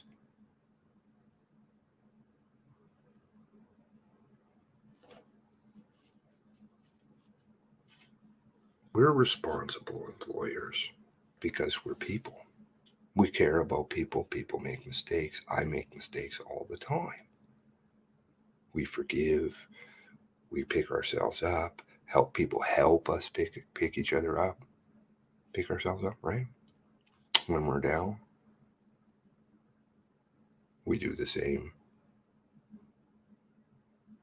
in reverse. And we move forward. We learn.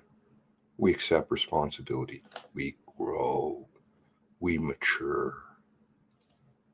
We are responsible. Let us accept responsibility for this event and let us do something about it.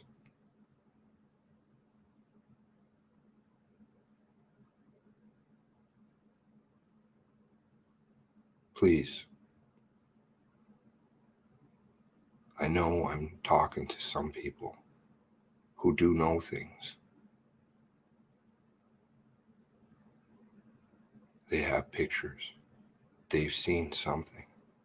They know something from years ago.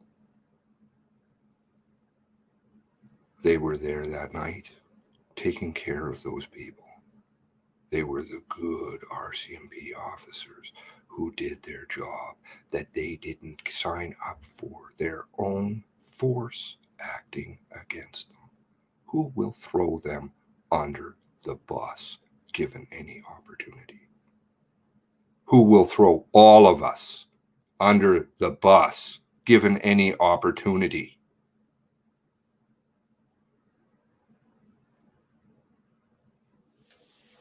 And did, and have continued to, for a long, long time. Weed out the evil. Say, you've had enough. Do the right thing so you can sleep at night. Clean your conscience if you have one, which you all do. Email those tips. Join us on the Discord, like hundreds of people have, because you are good people.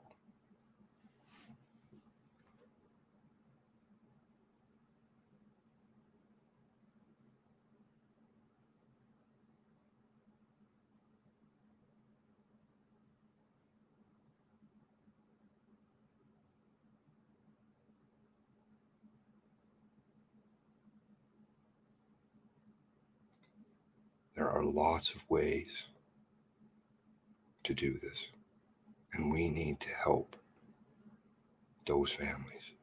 We need to help ourselves. They've got you all battered around. All of us, not you, me, battered around with this fucking world they built. Hashtags don't solve anything. Actions do.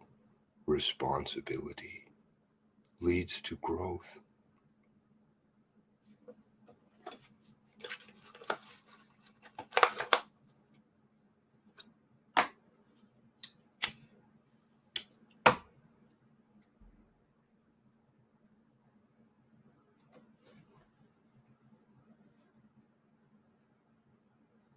You're not going to give up because you want to help. Join us, those of you who aren't playing yet for our team, who are afraid. And I understand your fear, but you got a lot of people by your side, and ain't nobody going to push people around. Not people I know. And I know I can count on you guys the same way. That is beautiful. That is honorable.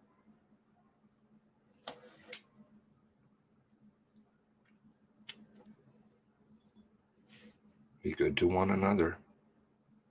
It's a tough world. But we will see ourselves through it. These clowns will take us down if we let them. God bless.